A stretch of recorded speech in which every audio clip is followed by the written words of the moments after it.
पुत गली लगी रहे, मन माँ पुत गली लगी रहे। मेरा गला तेरा बहाना रे, मेरा सौंदर्य तेरा बहाना रे।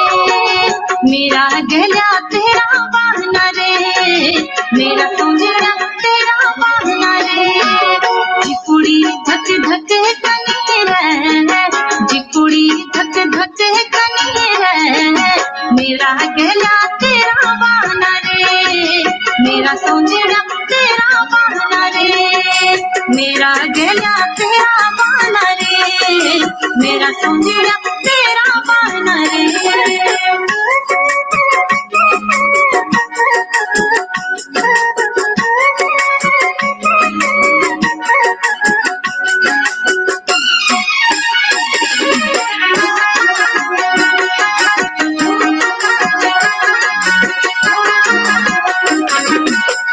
गोड़िए बगवाद दगिया, गोड़िए बगवाद, गोड़िए बगवाद दगिया, गोड़िए बगवाद।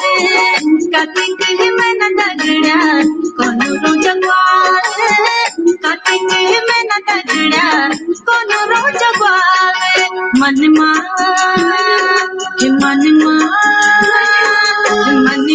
कुत्ती गली लगी रहे, मन माँ कुत्ती गली लगी रहे।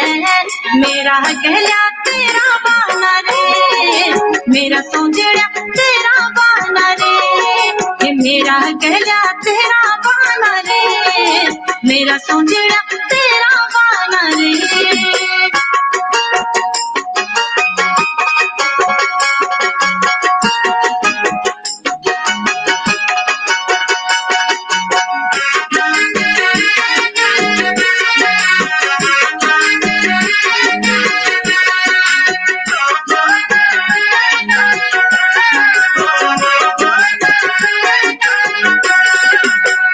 आयु चत मास फूली के पुरास, आयु चत मास फूली के पुरास।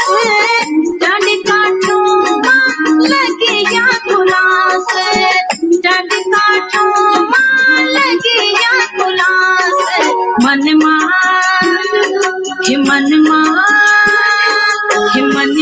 कुत गली लगी रहे, मन माँ कुत गली लगी रहे। मेरा गला तेरा बहाना रे, मेरा सौंदर्य तेरा बहाना रे। मेरा गला तेरा बहाना रे, मेरा सौंदर्य तेरा बहाना रे।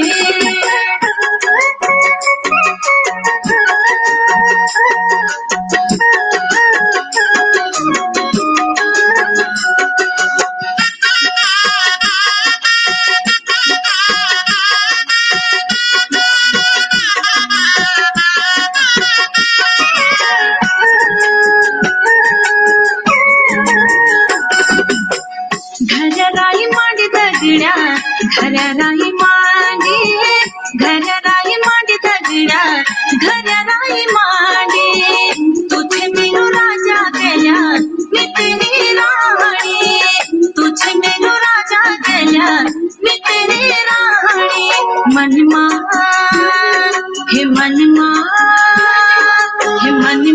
कुत गली लगी रहे, मन माँ कुत गली लगी रहे। मेरा गला तेरा बहाना। सुप्रभात दोस्तों, गुड मॉर्निंग। आप जहां भी हैं, जैसे भी हैं, खुश होंगे। इसी प्रोसेस के साथ में आज हम आपके बीच लेके आ रहे हैं कैसे कल्चर का सस्टेनेबिलिटी आए और जो कल्चर से जुड़े जो लोग हैं उनको कैसे एक मॉडल दिया जाए जिसके उत्तराखंड की जो संस्कृति, वहाँ का जो आचार विचार और आहार कैसे ब्रह्मांड में समाये और वहाँ के लोगों को कुछ प्रेरणा दे, जिससे एक सस्टेनेबल डेवलपमेंट की नींव रखी जाए। जब संस्कृति की सांसें चल रही हो और उस बीच जो कल्चर से जुड़े हुए जो लोग हैं वो कैसे मुद्दे को कैसे जिद्दत से अपने जीवन का सफर चला रहे हैं। उसी सफर के साथ में जो हमारे जो लोग हैं जो शासन प्रशासन में है, उनकी क्या उसमें एक्सपर्टीज जाती है, उनकी क्या सोच उसमें डेवलप होकर आती है और उनको क्या सस्टेनेबिलिटी देते हैं अपने प्रोसेस से। सरकार के क्या आयाम साकार होते हैं संस्कृति को बचाने के लिए, वहाँ के लोगों के लिए, वहाँ के कल्चर के लिए। तो उसका एक जो परिदृश्य, उसका एक परिचर्चा आज हमारे बीच में होने जा रही है। उसके बीच हमारे साथ सोहन मुखर्जी जी जो है, एक डिजिटल एक्सपर्ट है, ग्लोबल प्लेटफॉर्म में गूगल एनालिस्ट है। तो उनसे हम चर्चा करेंगे जो हमारे कल्चर के जो लोग हैं उन्हें कैसे सस्टेनेबल एक प्रोसेस डिजिटल के माध्यम से दिया जाए, उसमें कैसे प्रोफेशनलिज्म को लाके कैसे वहां के लोगों में यील्ड मैनेजमेंट किया जाए। तो ये जो मुद्दा है आज बहुत गर्मजोशी के साथ चलने वाला है। हमारे साथ बहुत महान लोग जुड़ने वाले हैं। बात इतनी सी है कि जब प्रोसेस बनता है तो प्रोडक्ट बनता है, प्रोसेस चलता है तो उसकी पेमेंट आता है। ये एक बहुत ही वाकई जानने की बात है। जो लोग, जो ढोल बजाने वाले की एक तरंग जब दिल से निकलती है, उसकी उंगलियां जब ढोल की थाप बजाती है, क्या उन उंगलियों का इंश्योरेंस होता है? कि कल्चर डिपार्टमेंट उनकी सुधी लेता है? ये बांसुरी बजाने वाला जब बांसुरी बजाता है, जब उसकी आवाज चली जाती है, क्या उसकी गले का कहीं इंश्योरेंस होता है? एक गायिका बहुत सुंदर आवाज होती है, उसकी वाहवाही मंच पे लिखी जाती है, उसमें नेता होते हैं, अभिनेता होते हैं, पूरी कल्चर को प्रेम करने वाले लोग होते हैं। जब उसकी आवाज बैठती है तो क्या उसकी आवाज का कोई इंश्योरेंस कहीं किसी धरातल पे होता है?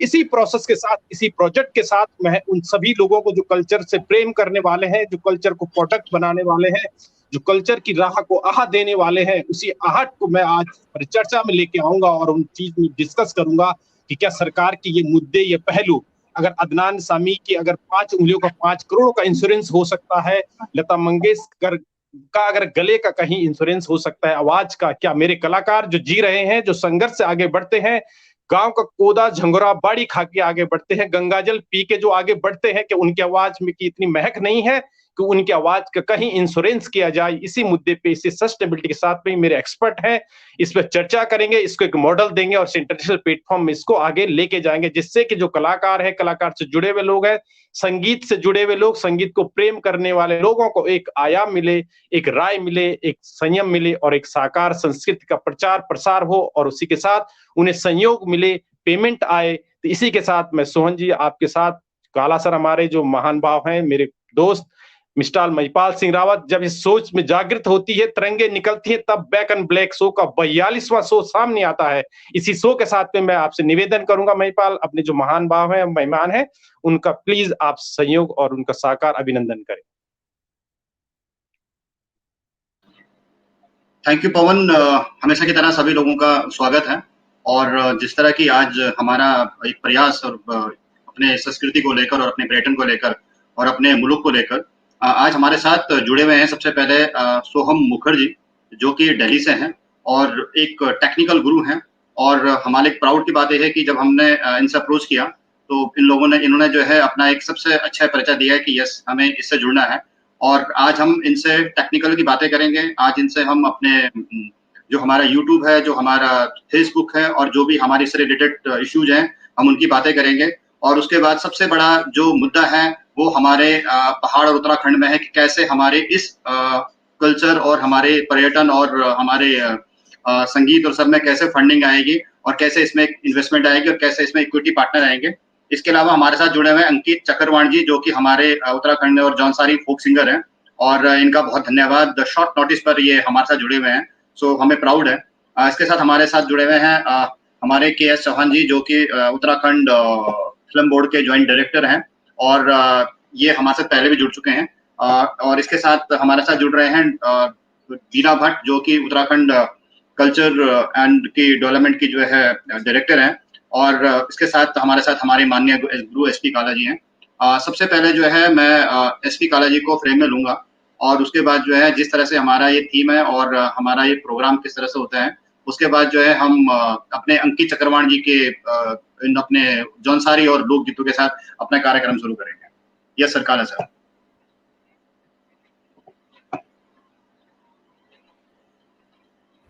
धन्यवाद आपका माइक म्यूट। महिपाल, आशीर्वाद सहित बहुत बहुत शुभकामनाएं।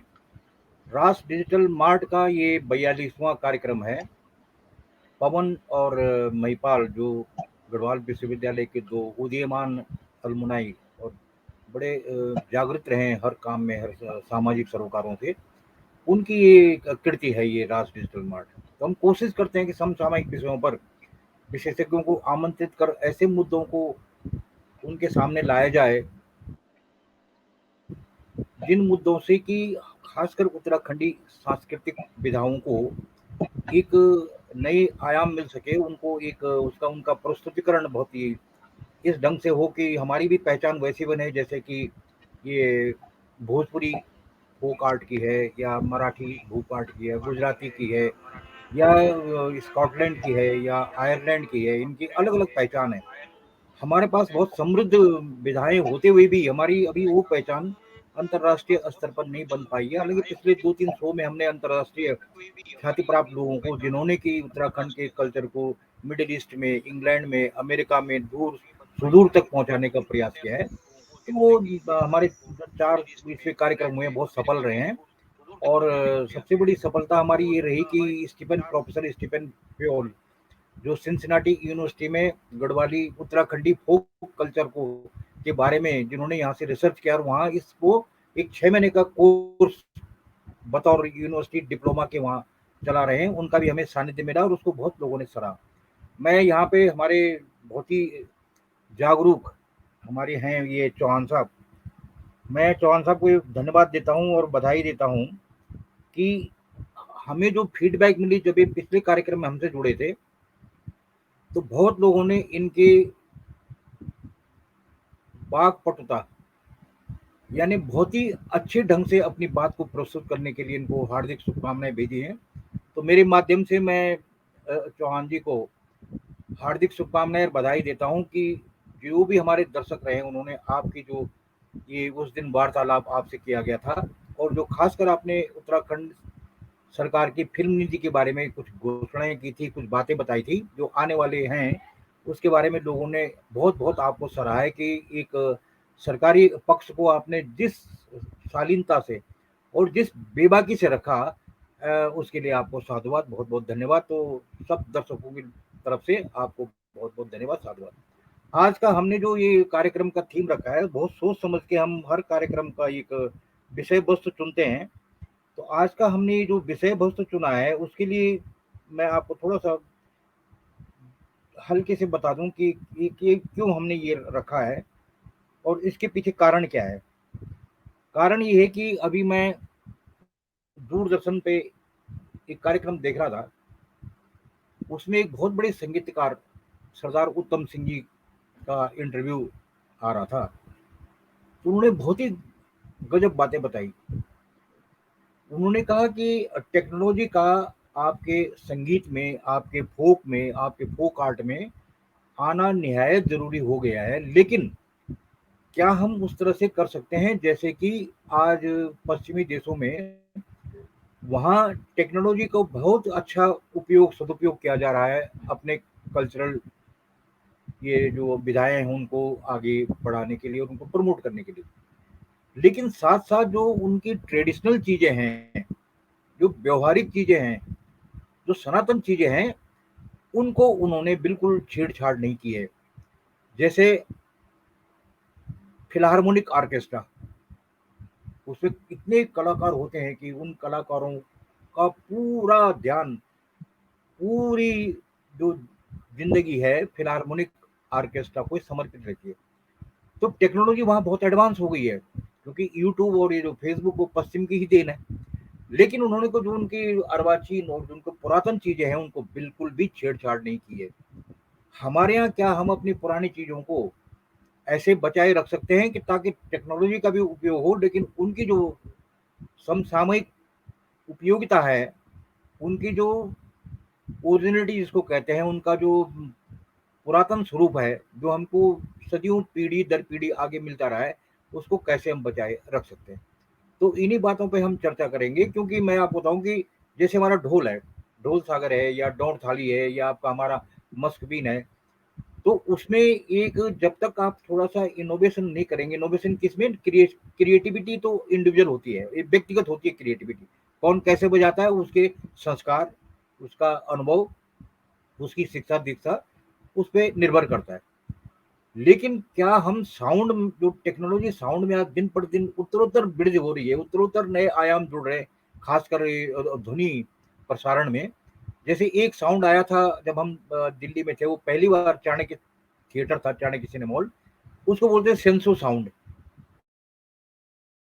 तो सेंसो साउंड में जो पहली पिक्चर वहां लगी थी वो थी गर्ल ऑन द मोटरसाइकिल।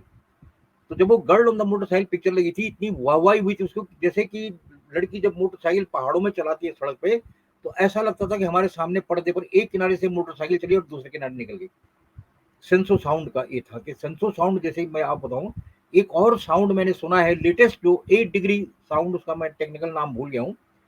उसमें जैसे हारमोनियम नहीं, उसमें ऑर्केस्ट्रा बज रहा है, उसमें ड्रम बज रहे हैं, उसमें आपके सेक्सोफोन बज रहा है, उसमें कई बाजे बज रहे हैं। तो वो बाजे ऐसे लग रहे हैं कि एक किनारे सेक्सोफोन बज रहा है, एक किनारा ड्रम बीट हो रहा है, एक किनारे मतलब पूरे कमरे में ऐसा लग रहा है कोई साउंड आपका पीछे से आ रहा है, कोई देने से आ रहा है, कोई बाएं से आ रहा है। आप ऐसे लग रहे हैं कि बीच में अगर आप पर्दे पर्दे डाल दें, कमरे के अंधेरा कर दें, आपको ऐसा लगेगा कि मिनी थिएटर में बैठ के वो साउंड सुनते हैं।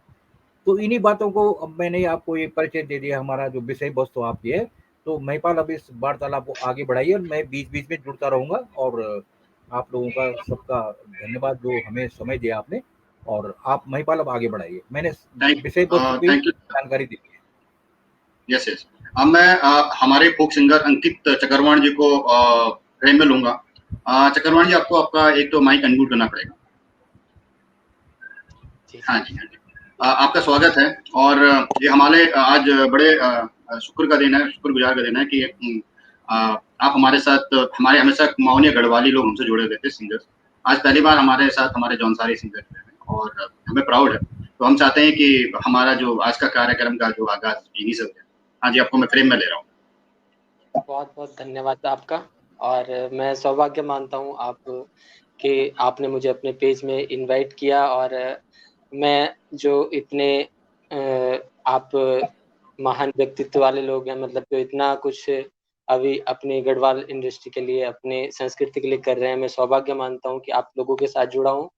थैंक यू सो मच, आपने मुझे इनवाइट किया। अभी तो मैं शुरुआती वो है मेरा कैरियर है अभी संगीत क्षेत्र में, ज़्यादा तो मुझे इसका अनुभव भी नहीं है। और जो भी है, मतलब आप सब लोगों का काफ़ी प्यार मिलता है, और जो भी दर्शक हमें देख रहे हैं, दर्शकों का भी काफ़ी अच्छा प्यार मिलता है।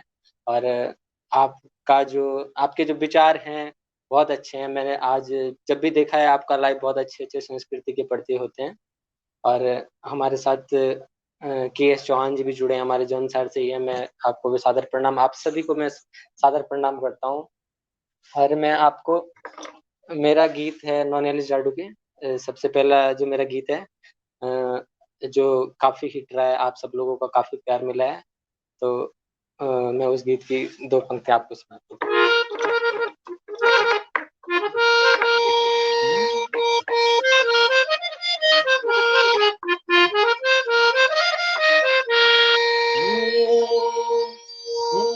पिसितु भटवाड़ी पिसितु भटवाड़ी नौनियाली झाड़ू के, पिसितु भटवाड़ी पिसितु भटवाड़ी नौनियाली झाड़ू के, छमना हर तिल छमना भटवाड़ी नौनियाली झाड़ू के, छमना हर तिल छमना भटवाड़ी नौनियाली झाड़ू के।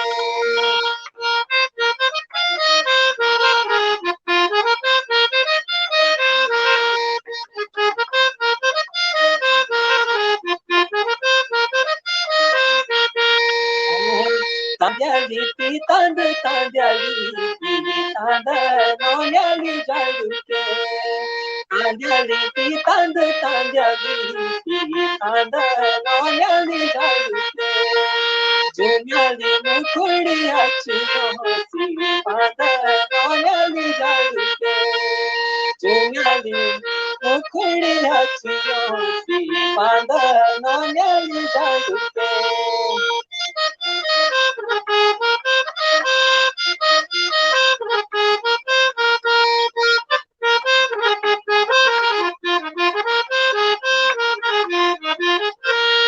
लाठी लाई टेक लाठी लाई टेक नौनियाली झाड़ू के, लाठी लाई टेक लाठी लाई टेक नौनियाली झाड़ू के, तेरी मेरी जोड़ी लाखों टेक नौनियाली झाड़ू के, तेरी मेरी जोड़ी लाखों टेक नौनियाली झाड़ू के।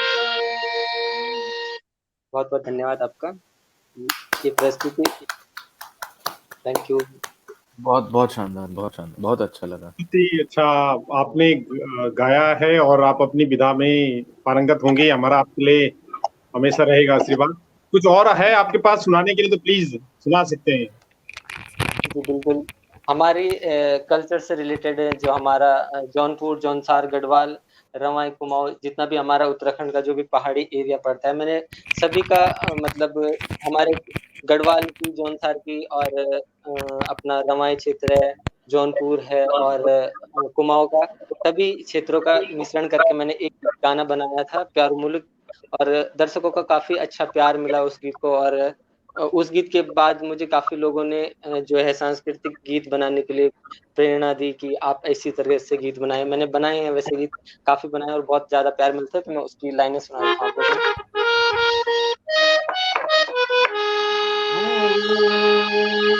ढोल नाही घूरने, ढोल नाही घूरने, मेरे प्यारे मंजू को दिल ढोल नाही घूरने, ढोल नाही घूरने, ढोल नाही घूरने, मेरे प्यारे मंजू को दिल ढोल नाही घूरने,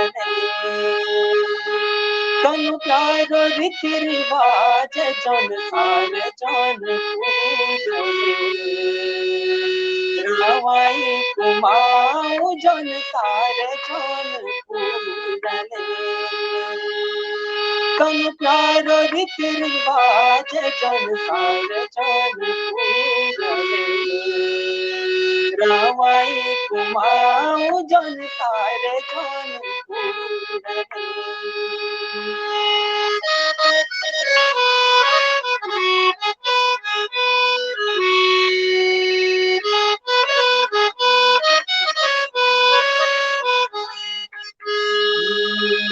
खोलाणों की दांदिले, खोलाणों की दांदिले, मेरे प्यारे मुंडी को दिल खोलाणों की दांदिले, भाल प्यारी लागोले सांझियों की दांदिले, साथे की सतेड़ों की सांझियों की दांदिले, भाल प्यारी लागोले सांझियों की दांदिले, साथे की सतेड़ों की सांझियों की दांदिले।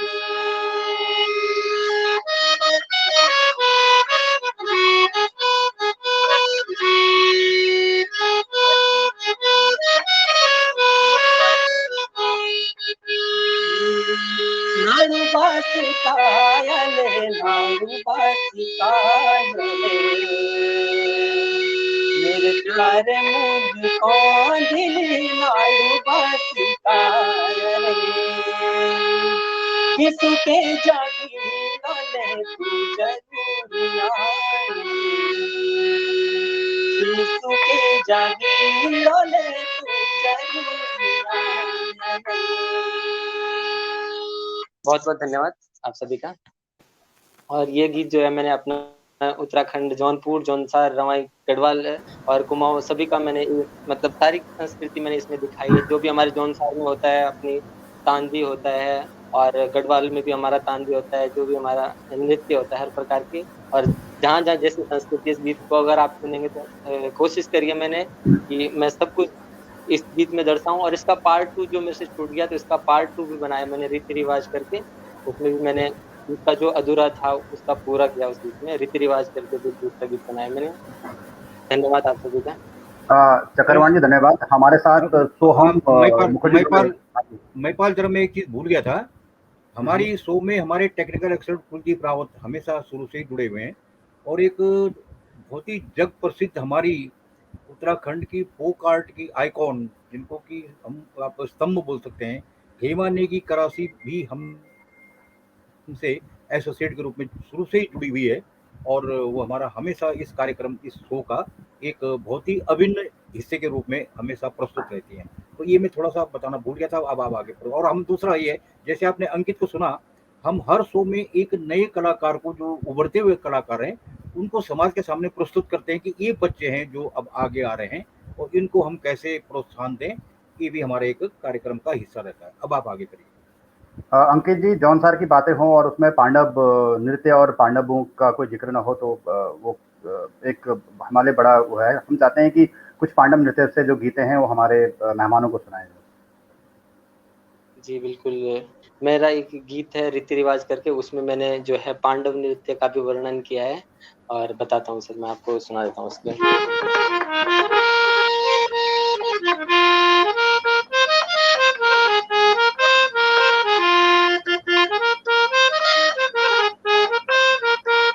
सबसे पहले तो इस गीत का जो मेरा सब्जेक्ट है वो है उजू पैंचू। उजू पैंचू क्या होता है सर, हमारे जौनसार या गढ़वाल में कहीं भी क्या होता है कि मतलब लोगों का इतना प्यार होता है आपस में कि अगर किसी के घर में कभी तेल नहीं है तो पड़ोसी के घर में जाता है कि आज हमें तेल दे दो, हमारे पास आएगा तो हम आपको दे देंगे, उसके बदले वो उसे चावल दे देता है। इस तरीके से प्यार प्रेम रहता है। तो उजू पैंचू चल दुरंदू गाँव का गाँव में, मतलब लेन देन जो आपसी प्यार प्रेम, ये जो इस गीत का मेन टॉपिक है सर। उसकी लाइन रखता हूँ सर। इसमें मैंने पांडवों का नृत्यों का और जो हमारे जितने भी हमारे आपस में प्यार प्रेम, आपस में जो संबंध होते हैं, सभी का जो मैंने वर्णन किया, वैसे आप सुनेंगे सर 2-3 लाइन। चल दूर गाँव का गाँव रिवाज भलू लगे दू मेरा मूल कांडा। चल दूर गाँव का गाँव रिवाज भलू लगे दू मेरा मूल कांडा। प्यार प्रेम बोली भाषा बोलता सब गाँव रिवाज भलू लगे दू मेरा मूल कांडा। प्यार प्रेम बोली भाषा बोलता सब गाँव रिवाज भलू लगे दू मेरा मूल कांडा। पांडव की पंडवत लगदी चौक मंडाणो माँ। पांडव की पंडवत लगदी चौक मंडाणो माँ। बूढ़ी बागवाई भी सब मनोदा मेरा तो घर माँ। बूढ़ी बागवाई भी सब मनोदा मेरा तो घर माँ। रास्ता दी नाटी लगो गोपी मंडाणो माँ। रिवाज भल लगदू मेरा मूल कांडा। उजू पैचू चल दूरंदू गाँव का गाँव माँ। रिवाज भल लगदू मेरा मूल कांडा। सोनू में रूमा मैं तेरी गोकी बेटी बारी। सोनू में रूमा मैं तेरी गोकी बेटी बारी। उलर मन गला बिटेंदी एक है काकी सारी। उलर मन गला बिटेंदी एक है काकी सारी। गाँव की सभा सजदी ढाली ताली रिवाज भल लगदू मेरा मूल कांडा। उज पैच चल दूरंदू गाँव का गाँव रिवाज भल लगदू मेरा मूल कांडा। ये लाइन थी सर। और ये गीत जो है मैंने आप सभी के YouTube के माध्यम से सभी के बीच मार्च में रिलीज करा था और बहुत ज्यादा प्यार लोगों का मिला मेरे को पर्सनली इस गीत के लिए। और अभी जो भी दर्शक हमें देख रहे हैं, आप सभी का भी धन्यवाद और आपका भी धन्यवाद सर मुझे इनवाइट करने के लिए। चक्रवाण जी, बहुत बहुत धन्यवाद आपका। एंड वाकई बहुत खूबसूरत गीत था। आज हमने अपने इस वेबिनार में इनवाइट किए हैं सोहम मुखर्जी, जो कि टेक्निकल गुरु हैं और IT के एक्सपर्ट हैं। एंड जिस पे कि आजकल हम यूट्यूब एंड बात कर रहे हो आप, और जो भी हमारा सोशल मीडिया है उससे रिलेटेड जो है इनको सारे नॉलेज है। और इनकी सबसे खासियत है कि इन्होंने जो है लंदन से अपनी पढ़ाई की है। और जो भी आज हम सोशल मीडिया पे और जो भी हमारा OTT प्लेटफॉर्म आने वाला है और जिसके लिए हम सारी प्रिपरेशन कर रहे हैं, आज हम इनसे बहुत कुछ सीखेंगे। तो हम चाहते हैं कि पहले मैं इनको इनवाइट करूँगा। और आपका यूट्यूब चैनल है, आप हमारे उत्तराखंड के लोक कलाकार हो, आपने जो है इसको पूरा देखा है। आप, मैं चाहता हूँ कि पहला प्रश्न मैं चाहता हूँ आप हमारे एक्सपर्ट से पूछें, जो भी आपको लगता है, आपको जो भी फेस होता है, चाहे आपको लगता है कि यूट्यूब को कैसे इंप्रूव करना है, या यूट्यूब से की अर्निंग क्या है, या फिर फेसबुक पर कैसे अपने आप को प्रिपरेशन करना है। तो मैं अब जो है सोहम मुखर्जी को फ्रेम में लूंगा। सोहम मुखर्जी, आपका उत्तराखंड में स्वागत है। और आपने हमारे उत्तराखंड की जो हमारा जो खूबसूरत गाना अंकित चक्रवाण जी ने गाया, और हमारे प्रोफेसर काला जी ने जो हमारे बारे में बताया, और मेरे कुलीग पवन कोटियाल, हम और हेमानी की करासी, और हमारे दोस्त हमारे टेक्निकल एक्सपर्ट कुलदीप रावत की तरफ से आपका स्वागत है। और वाकई आज हम आपसे सुनना चाहेंगे, और बेसब्री से हम आपका इंतजार कर रहे हैं इसके लिए। तो मैं आपको फ्रेम में लेता हूँ। हाँ जी।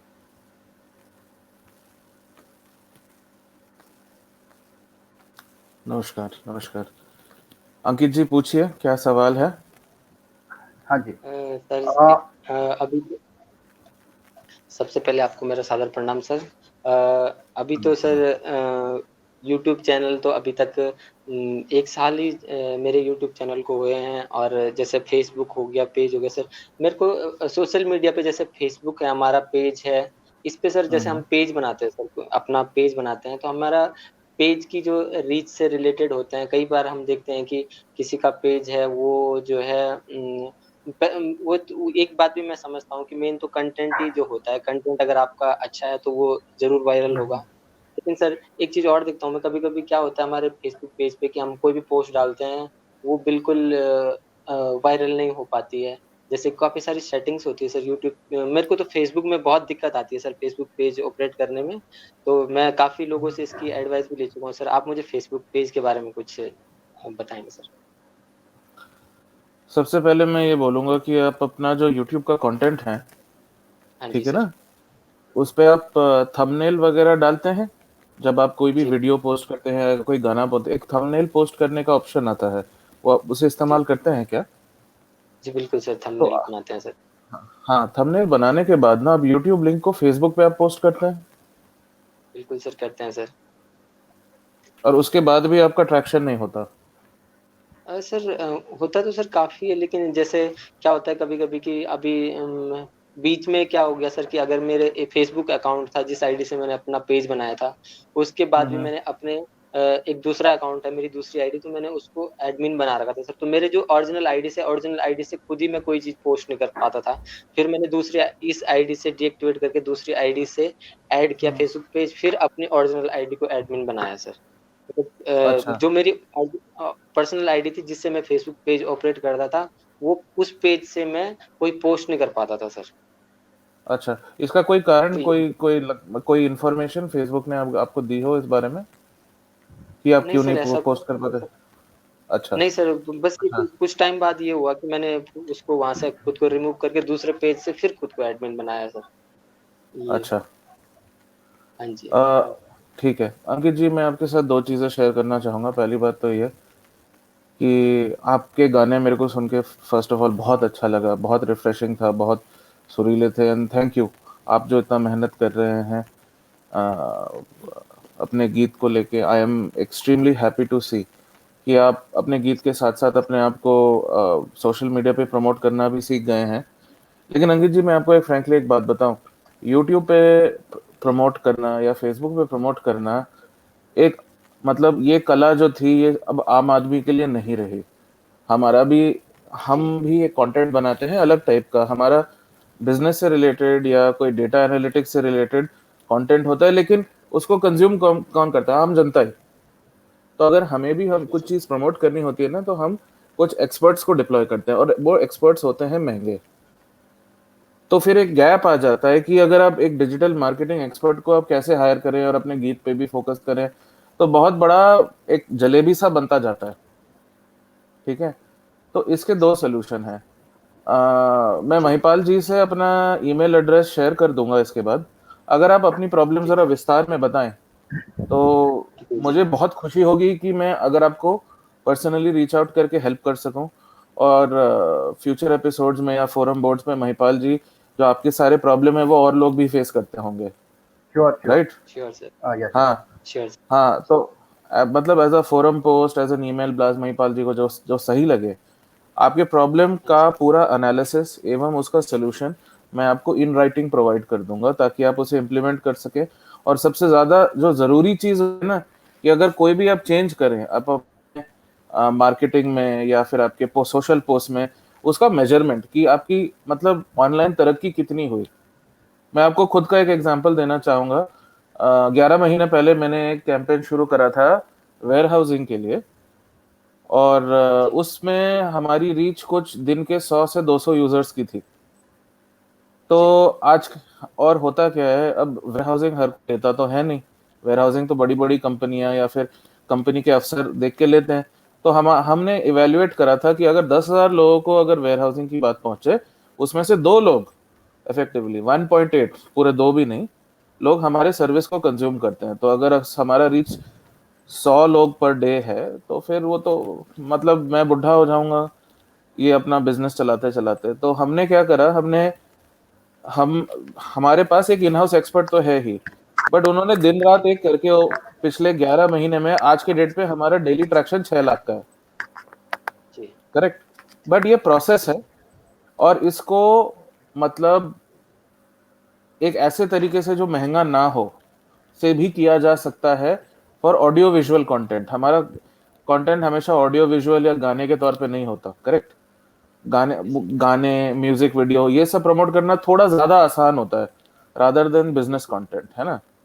तो आप अपना अगर अगर अगर आप विस्तार में अगर आप मेरे को एक ईमेल भेज दें, मैं आपका holistic end to end solution और कैसे उसको मेजर करना है मैं आपको भेज दूंगा।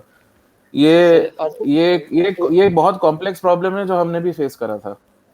एक सर दूसरी एक चीज मैं एक पूछना चाहता हूँ सर, जैसे मेरे साथ के खासी क्लोज 2-3 सिंगर है, मैं बात करूँगा बबली उनियाल शकलानी जी की, और एक है सीमा चौहान जी, 2 सिंगर है। उनके पेज हैं। उनके पेज में क्या दिक्कत है सर कि उनका पेज था कम से कम 15,000 फॉलोवर्स, काफी होते हैं सर, बहुत मेहनत लगती है इतना करने में। तो उनका सर वो अकाउंट ही ओपन नहीं होता सर, उन्होंने दूसरा पेज बनाया सर, इन दोनों का सर उन्होंने दूसरा पेज एक वापस आ सकता है सर। अकाउंट ओपन नहीं होता मतलब पासवर्ड खो गया है या क्या दिक्कत आती है? नहीं सर, कुछ दिक्कत नहीं है सर, ओपन नंबर भी है, सब कुछ है, लेकिन वो पेज वो ही नहीं होता सर, ओपन ही नहीं होता सर। जबकि सोशल मीडिया पे दिखता है, लेकिन वो पेज ओपन नहीं होता अंकित सर। चक्रवाण जी, मैं क्या करूंगा, आप मुझे बता दीजिए, मैं एक्सपर्ट से जो है अमन को मेल करा दीजिए, हम इसको एक्टिवेट करा देंगे जो भी हो सकेगा। ठीक है तो सर। हम जी, मैं अंकित चक्रवाण जी का जो प्रश्न था वो ये था कि इनको अपने फेसबुक और सोशल मीडिया यूट्यूब पे अपनी रीच कैसे बढ़ानी है। ये खुद बिकॉज ये आर्टिस्ट भी हैं और ये चाहते हैं कि खुद ये अपना फेसबुक ओपन करें और खुद उसको चलाएं, यूट्यूब को चलाएं, बिकॉज इतना तो इनके पास टाइम होता है, ये खुद एक्सपर्ट बनना चाहते हैं। तो अगर अभी इनके यूट्यूब इनका हाँ, और एक जो इनका एक सब क्वेश्चन जो मैं समझा हूँ वो ये है कि कुछ ऐसे उनके पोस्ट हैं जो इक्वल अमाउंट ऑफ ट्रैक्शन नहीं पा पाती। अगर मान लीजिए अगर एक सॉन्ग पॉपुलर हो गया तो दूसरे सॉन्ग को उतना ट्रैक्शन नहीं मिल पाता जितना उनका पुराना गाना था, मतलब आसपास में भी नहीं। करेक्ट मिस्टर अंकित? सर वैसे तो मैं बहुत सिलेक्टेड आर्टिकल डालता हूँ अपने पेज में, वैसे रीच तो जो रीच तो सही आती है सर, बट यही प्रॉब्लम होती है जो मैंने आपको पहले प्रॉब्लम आई थी सर। अभी तो खैर मैं काफी ठीक कर चुका हूँ उसको, लेकिन मैंने ये चीज जो फेस करी है वो मैंने आपको बताई है सर। ठीक है, thank you mister Ankit. Thank you. Soham ji, अब जो हमारा अगला प्रश्न है वो ये है कि हमारा ये उत्तराखंड की जो अपनी म्यूजिक इंडस्ट्री है, अप्रॉक्स अभी जो है वो 100 करोड़ से कम है। और जब से हमारी इंडस्ट्री है, हमारी एक फोक कल्चर की इंडस्ट्री, जिसमें कि हमारे अपने गांव के, अपने इलाके के जो लोग हैं, कलाकार हैं, और साथ में जो है हमारे फोक वाद्य यंत्र है जिनको बजाते हैं, इनमें अगर हम जब तक हम इनको इनोवेट, एक तो इनको इनोवेशन है, और दूसरा चीज़ है कि जब से यूट्यूब और सोशल मीडिया है, लोगों में जो है काफ़ी जागरूकता आई। हम बात करते हैं हिंदुस्तान के सोशल मीडिया की और मीडिया की, हमारा जो कंपाउंड एनुअल ग्रोथ रेट है वो 13.5% है, जबकि हमारे उत्तराखंड के सोशल मीडिया और हमारे जो कलाकार और हमारे म्यूजिक इंडस्ट्री का ग्रोथ रेट जो है 0 है। अच्छा, कहाँ कमी रहेगी सर? हम यस, मैं आज अंकित चक्रवाण जी की बात करता हूँ। अभी कोरोना काल है, आई थिंक चक्रवाण जी आप बताओगे, अभी आपकी जो पहले जो आपकी अर्निंग थी और जो पहले आप जो काम कर रहे थे, जो पहले आपका एक एम्प्लॉयमेंट था, उसमें कितना कमी आई है अभी? सर अकॉर्डिंग टू मतलब जो पहले था हमारा, पहले सर काफ़ी अच्छा था, जो मतलब हमें सोशल मीडिया से काफ़ी सपोर्ट मिलता था, और जो लोगों का भी काफ़ी सपोर्ट मिलता है, क्योंकि जो अभी सॉन्ग का जो मेन जो चलता है वो सोशल मीडिया से ही ज़्यादा इसका कनेक्टिविटी है सर। तो काफ़ी फ़र्क पड़ा है सर, यूट्यूब पे हो गया आपका, सोशल मीडिया किसी भी तरीके से देखें तो कोरोना का काफ़ी फ़र्क पड़ा है सर। इससे बहुत परेशानी और हुई है सर। यस यस, और दूसरा प्रश्न ये है कि हमारे साथ चौहान साहब भी हैं। दूसरा प्रश्न है कि सर हम चाहते हैं कि हमारे उत्तराखंड की फिल्म इंडस्ट्री हो चाहे हमारी म्यूजिक इंडस्ट्री हो, इसमें सर इक्विटी फंडिंग आनी चाहिए, प्राइवेट इक्विटी आना चाहिए। अगर प्राइवेट इक्विटी नहीं होगी तो हम लोगों का गुजारा नहीं चलेगा, क्योंकि कल्चर डिपार्टमेंट से सेलेक्टेड काम मिलता है, सेलेक्टेड लोगों को देहरादून में काम मिलता है या उत्तराखंड में काम मिलता है। अगर मैं अंकित की बात करूं तो इनके पास यूट्यूब और सोशल मीडिया के अलावा कोई अर्निंग का चारा नहीं है, और जब तक इसमें प्राइवेट इक्विटी नहीं आएगी तब तक ये बहुत टफ इंडस्ट्री रहेगी। और इसमें चाहे हम कितना भी इनोवेशन कर लें, कुछ भी कर लें, कुछ नहीं हो सकता, क्योंकि चौहान साहब ने भी ये बात पहले हमें बताई है। अब हम चाहते हैं कि हमारे इस इंडस्ट्री में कैसे प्राइवेट इक्विटी आए, हमें कैसे अपने प्रोडक्ट को इनोवेट करना है, यानी कि जो हमारे बजाने वाले यंत्र इनको कैसे हमें इनोवेशन में लाना है, कैसे हमने अपने कलाकारों को YouTube, social media, OTT platform के लिए तैयार करना है। और जब तक प्राइवेट इक्विटी फंडिंग नहीं आएगी तब तक सर कुछ भी नहीं हो सकता, क्योंकि कुछ हम चाहते हैं कि हमारे इस अपनी कल्चर और जो हमारी जो ये पूरी इंडस्ट्री है, इसको जो है इस तरह से डिजाइन हो कि इसमें जो है एम्प्लॉयमेंट हो, और इसमें जो है स्ट्रक्चर हो, और इसमें जो है इनोवेशन हो, और इसमें फंडिंग हो।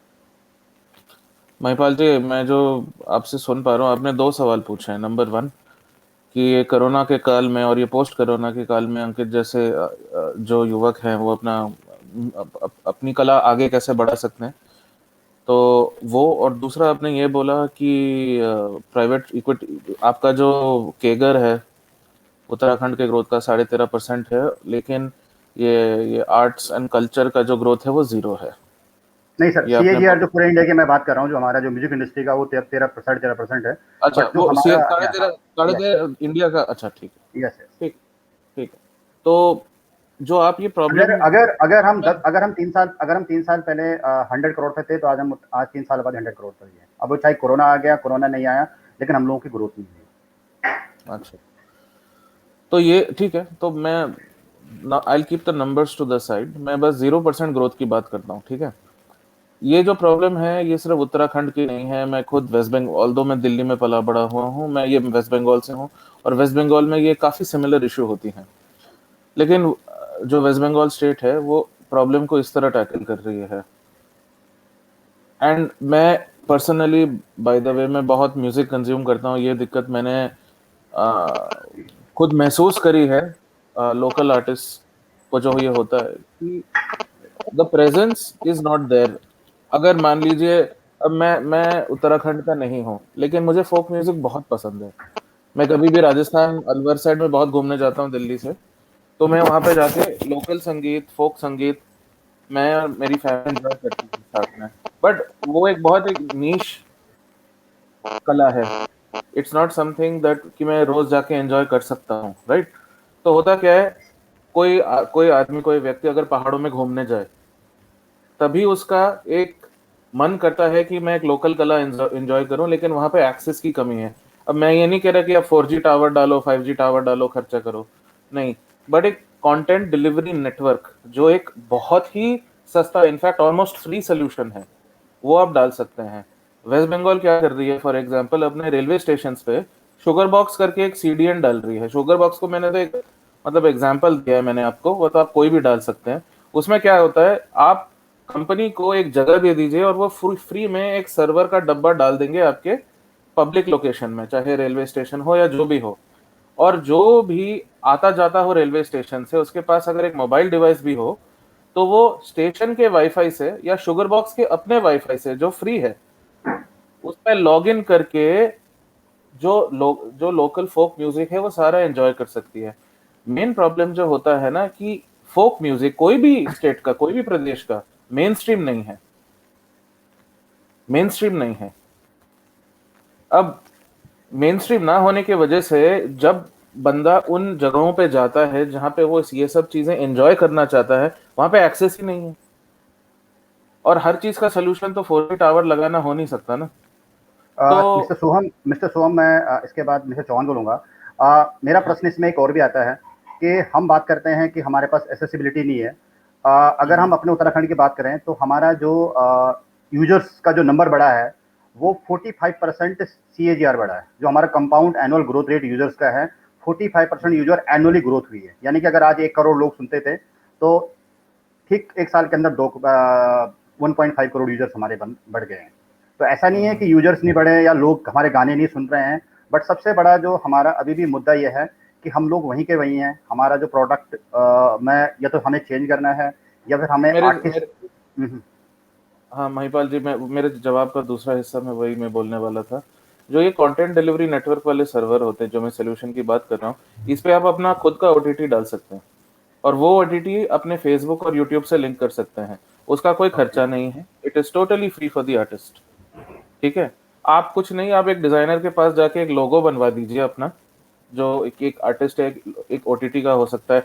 आप अपने उत्तराखंड गवर्नमेंट का भी एक ब्रांड बना के आप ओटीटी उनका खुद का डाल सकते हैं और वो कंटेंट डिलीवरी नेटवर्क में डालें। और जैसे ही बंदा स्टेशन से गुजरे या बस स्टैंड से गुजरे या पहाड़ों के बीच में भी आप डाल सकते हैं, ये वाटरप्रूफ चीज है। ठीक है ना, तो फिर वो लोकल वाईफाई से एज इफ कि वो अपने कंप्यूटर के हार्ड डिस्क से खुद पढ़ रहा हो, उसी स्पीड से वो सारे गाने, वो सारे वीडियो एंजॉय कर सकता है। और इसका कुछ मतलब 0 to next to nothing खर्चा है इसका करने का। और ये सोल्यूशन वेस्ट बंगाल बहुत सक्सेसफुल। अब देखिए, मैं आपको एग्जैक्ट नंबर नहीं दे पाऊंगा क्योंकि वो अभी वेस्ट बंगाल गवर्नमेंट ने रिलीज नहीं करी है। आपको पता है ये सेकेंड वेव में इलेक्शन ने क्या कर रखा है वहां पे, ठीक है ना। लेकिन फ्रॉम अ ग्रोथ पर्सपेक्टिव मैं खुद बता सकता हूँ, क्योंकि मैं कलकत्ता आता जाता रहता हूँ। मेरे को 2 साल पहले तक कलकत्ते में क्या चल रहा है in terms of folk music कुछ नहीं पता, लेकिन आज के दिन पे मेरे मस्ट प्ले लिस्ट में ऐसे कुछ 10 बैंड होंगे बंगाली जो मैं सुनता हूँ।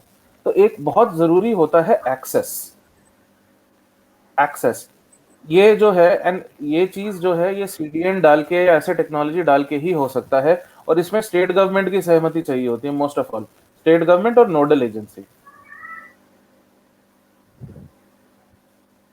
अच्छा महिपाल जी, मैं जो अपने नोट्स में देख रहा हूँ, आपने सेकंड सवाल पूछा था प्राइवेट इक्विटी के बारे में। आप उस पर थोड़ा विस्तार से समझा सकते हैं कि आपको क्या लगता है, प्रॉब्लम क्या है, और आपको कोई अगर उसका जेनेरिक सोल्यूशन अगर आपने सोच रखा है उसके बारे में जरूर बताइए। मैं आपको I start with the fact and figures. हमारे जो आर्टिस्ट है लाइक चक्रवाण जी है और हमारे साथ कई लोग जुड़े हुए हैं। आर्टिस्ट जो होते हैं ये खुद ही कंटेंट गाना लिखते हैं, खुद ही उसको ये फिल्माते हैं और उसको खुद ही ये यूट्यूब पर लाते हैं, खुद ही उसको प्रमोट करते हैं। सो बेसिकली जो अभी हमारा अभी लोग ओटीटी पे तो आ गए हैं, लोग डिजिटली हो गए हैं, लेकिन जो काम करने का तरीका है वो वही पुराना खानदानी है। अच्छा, राइट। और अब ओटीटी आ गया है, ओटीटी पे आने के बाद हमें कंटेंट भी चाहिए, हमें कंटेंट भी चाहिए, हमें उस पर सिस्टम भी चाहिए, हमें डिजिटल भी चाहिए और हमारे को जो है उस पर नेटवर्क भी चाहिए। और सबसे पहले उसके अंदर जो है अगर हमें आगे बढ़ना तो बेसिकली बात हमारे को फंडिंग चाहिए। अब आर्टिस्ट कोई गाना बनाता है, पहले उसको पैसा लगाएगा, पैसा लगाने के बाद उस गाने को लेट्स सी 1.5-2 लाख रुपये खर्च करेगा, फिर उस गाने को यूट्यूब में डालेगा।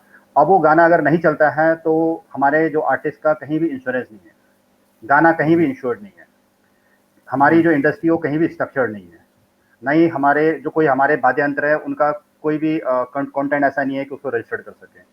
अब हमें इस इंडस्ट्री को चलाना है तो डेफिनेटली हमें अपने आप को स्ट्रक्चर करना पड़ेगा आपका, क्योंकि आप यही पूछोगे कि हमारे जितने भी आर्टिस्ट हैं ये रजिस्टर्ड है कि नहीं है। हम अभी हमारे कल्चर डिपार्टमेंट से हमारी बीना भट्टी जुड़ने वाली है, तो डेफिनेटली हम ये करेंगे अगर किस तरह से इनका कैटेगराइजेशन है। हमारा यह है कि अगर हमारी इस इंडस्ट्री में इक्विटी फंड आ जाए और इन्वेस्टर आ जाए और जो ये कहें कि ठीक है मैं आप हमारे 10 गाने बनाओ, हम इतना पैसा लगा रहे हैं, हम आप फिल्में बनाओ, हम इतना पैसा लगा रहे हैं, और जो इक्विटी पार्टनर्स होंगे डेफिनेटली वो इंश्योर्ड होंगे। अगर कोई गाना नहीं चलता है तो आर्टिस्ट को एटलीस्ट 5 लाख मिल जाए, जो उसकी मेहनत मिल जाए। अगर चक्रवाण जी को हम बोल दें कि चक्रवाण जी आपने साल के 10 गाने बनाने, आपको 25 लाख मिलेंगे, तो चक्रवाण जी मैं उन्हीं से सुनना चाहता हूँ, चक्रवाण जी आप क्या चाहते हो? अगर हमारे गानों का इंश्योर, हमारे जैसे हमारी गाड़ियाँ और जैसे हमारे और चीज़ इंश्योर्ड, जैसे आईपीएल का मैच होता है, आईपीएल का मैच इंश्योर्ड होता है, अगर बारिश पड़ गई और मैच के 2 बॉल हो गए तो पूरा पैसा मिल जाता है स्पॉन्सर को भी और टीम सबको भी। तो आप क्या कहते हो इसमें चक्रवाण जी? आपको माइक अनम्यूट करना पड़ेगा। बेसिकली तो सर मैं यही कहना चाहूँगा पहले कि जैसे कि हमारा कोई भी गाना है, जैसे आपने बिल्कुल सही बात बोली कि कोई भी इंश्योर नहीं है कि हम लिरिक्स लिखते हैं, स्टूडियो जाते हैं, गाना बनाते हैं, उसका वीडियो बनाते हैं, देन अपलोड करते हैं। इतना इन्वेस्ट करने के बाद उसका कोई श्योरिटी नहीं कि हमें यूट्यूब अर्निंग करेगा या कुछ करेगा। तो इसके लिए फाइनेंसर या प्रोड्यूसर्स होने चाहिए। अगर सिंगर्स बहुत हैं, अगर अभी इंडस्ट्री में गढ़वाल में बहुत ज्यादा सिंगर्स, ये भी है कि हर किसी को प्रोड्यूस नहीं कर सकते, लेकिन जो अपने कला के लिए जो रेगुलर काम कर रहे हैं और संस्कृति के लिए रेगुलर काम करते हैं, मैं ये भी नहीं बोलता हूँ कि मेरे को भी आप उनमें लीजिए, लेकिन जो इतनी मेहनत करते हैं कि हाँ वो उस चीज को डिजर्व करते हैं, कम से कम इतना तो होना चाहिए कि हाँ उनका श्योरिटी होनी चाहिए, इंश्योर्ड होना चाहिए कि हाँ आपको इतना मिलेगा। क्योंकि वो अभी कई कलाकार ऐसे हैं जो अपना सब कुछ जॉब वगैरह नहीं करते हैं, रेगुलर बेस स्टूडियो बैठे रहते हैं, अपना लिखते रहते हैं, काम करते रहते हैं वीडियो। अगर सरकार से भी कोई हेल्प नहीं मिलती वैसे, क्योंकि अगर कलाकारों के लिए देखें तो कोई हेल्प नहीं है सरकार की वजह से भी। तो यूट्यूब कितना दे देगा, कुछ भी, कोई हेल्प नहीं मिलती सर इससे। तो प्रोड्यूसर फाइनेंसर होना बहुत जरूरी है। पवन मैं आपको फ्रेम में ले रहा हूँ मैं। Thank you Mahipal. जो कपूरवार जी ने जो बात कही है बहुत ही एक बेसिक सा है सर, क्योंकि जो प्रॉब्लम है उसमें प्रोसेस है, प्रोसेस में पेमेंट है। तो मुखर्जी जी हमारे बीच में है, बहुत टेक्निकली एक्सपर्ट जो है।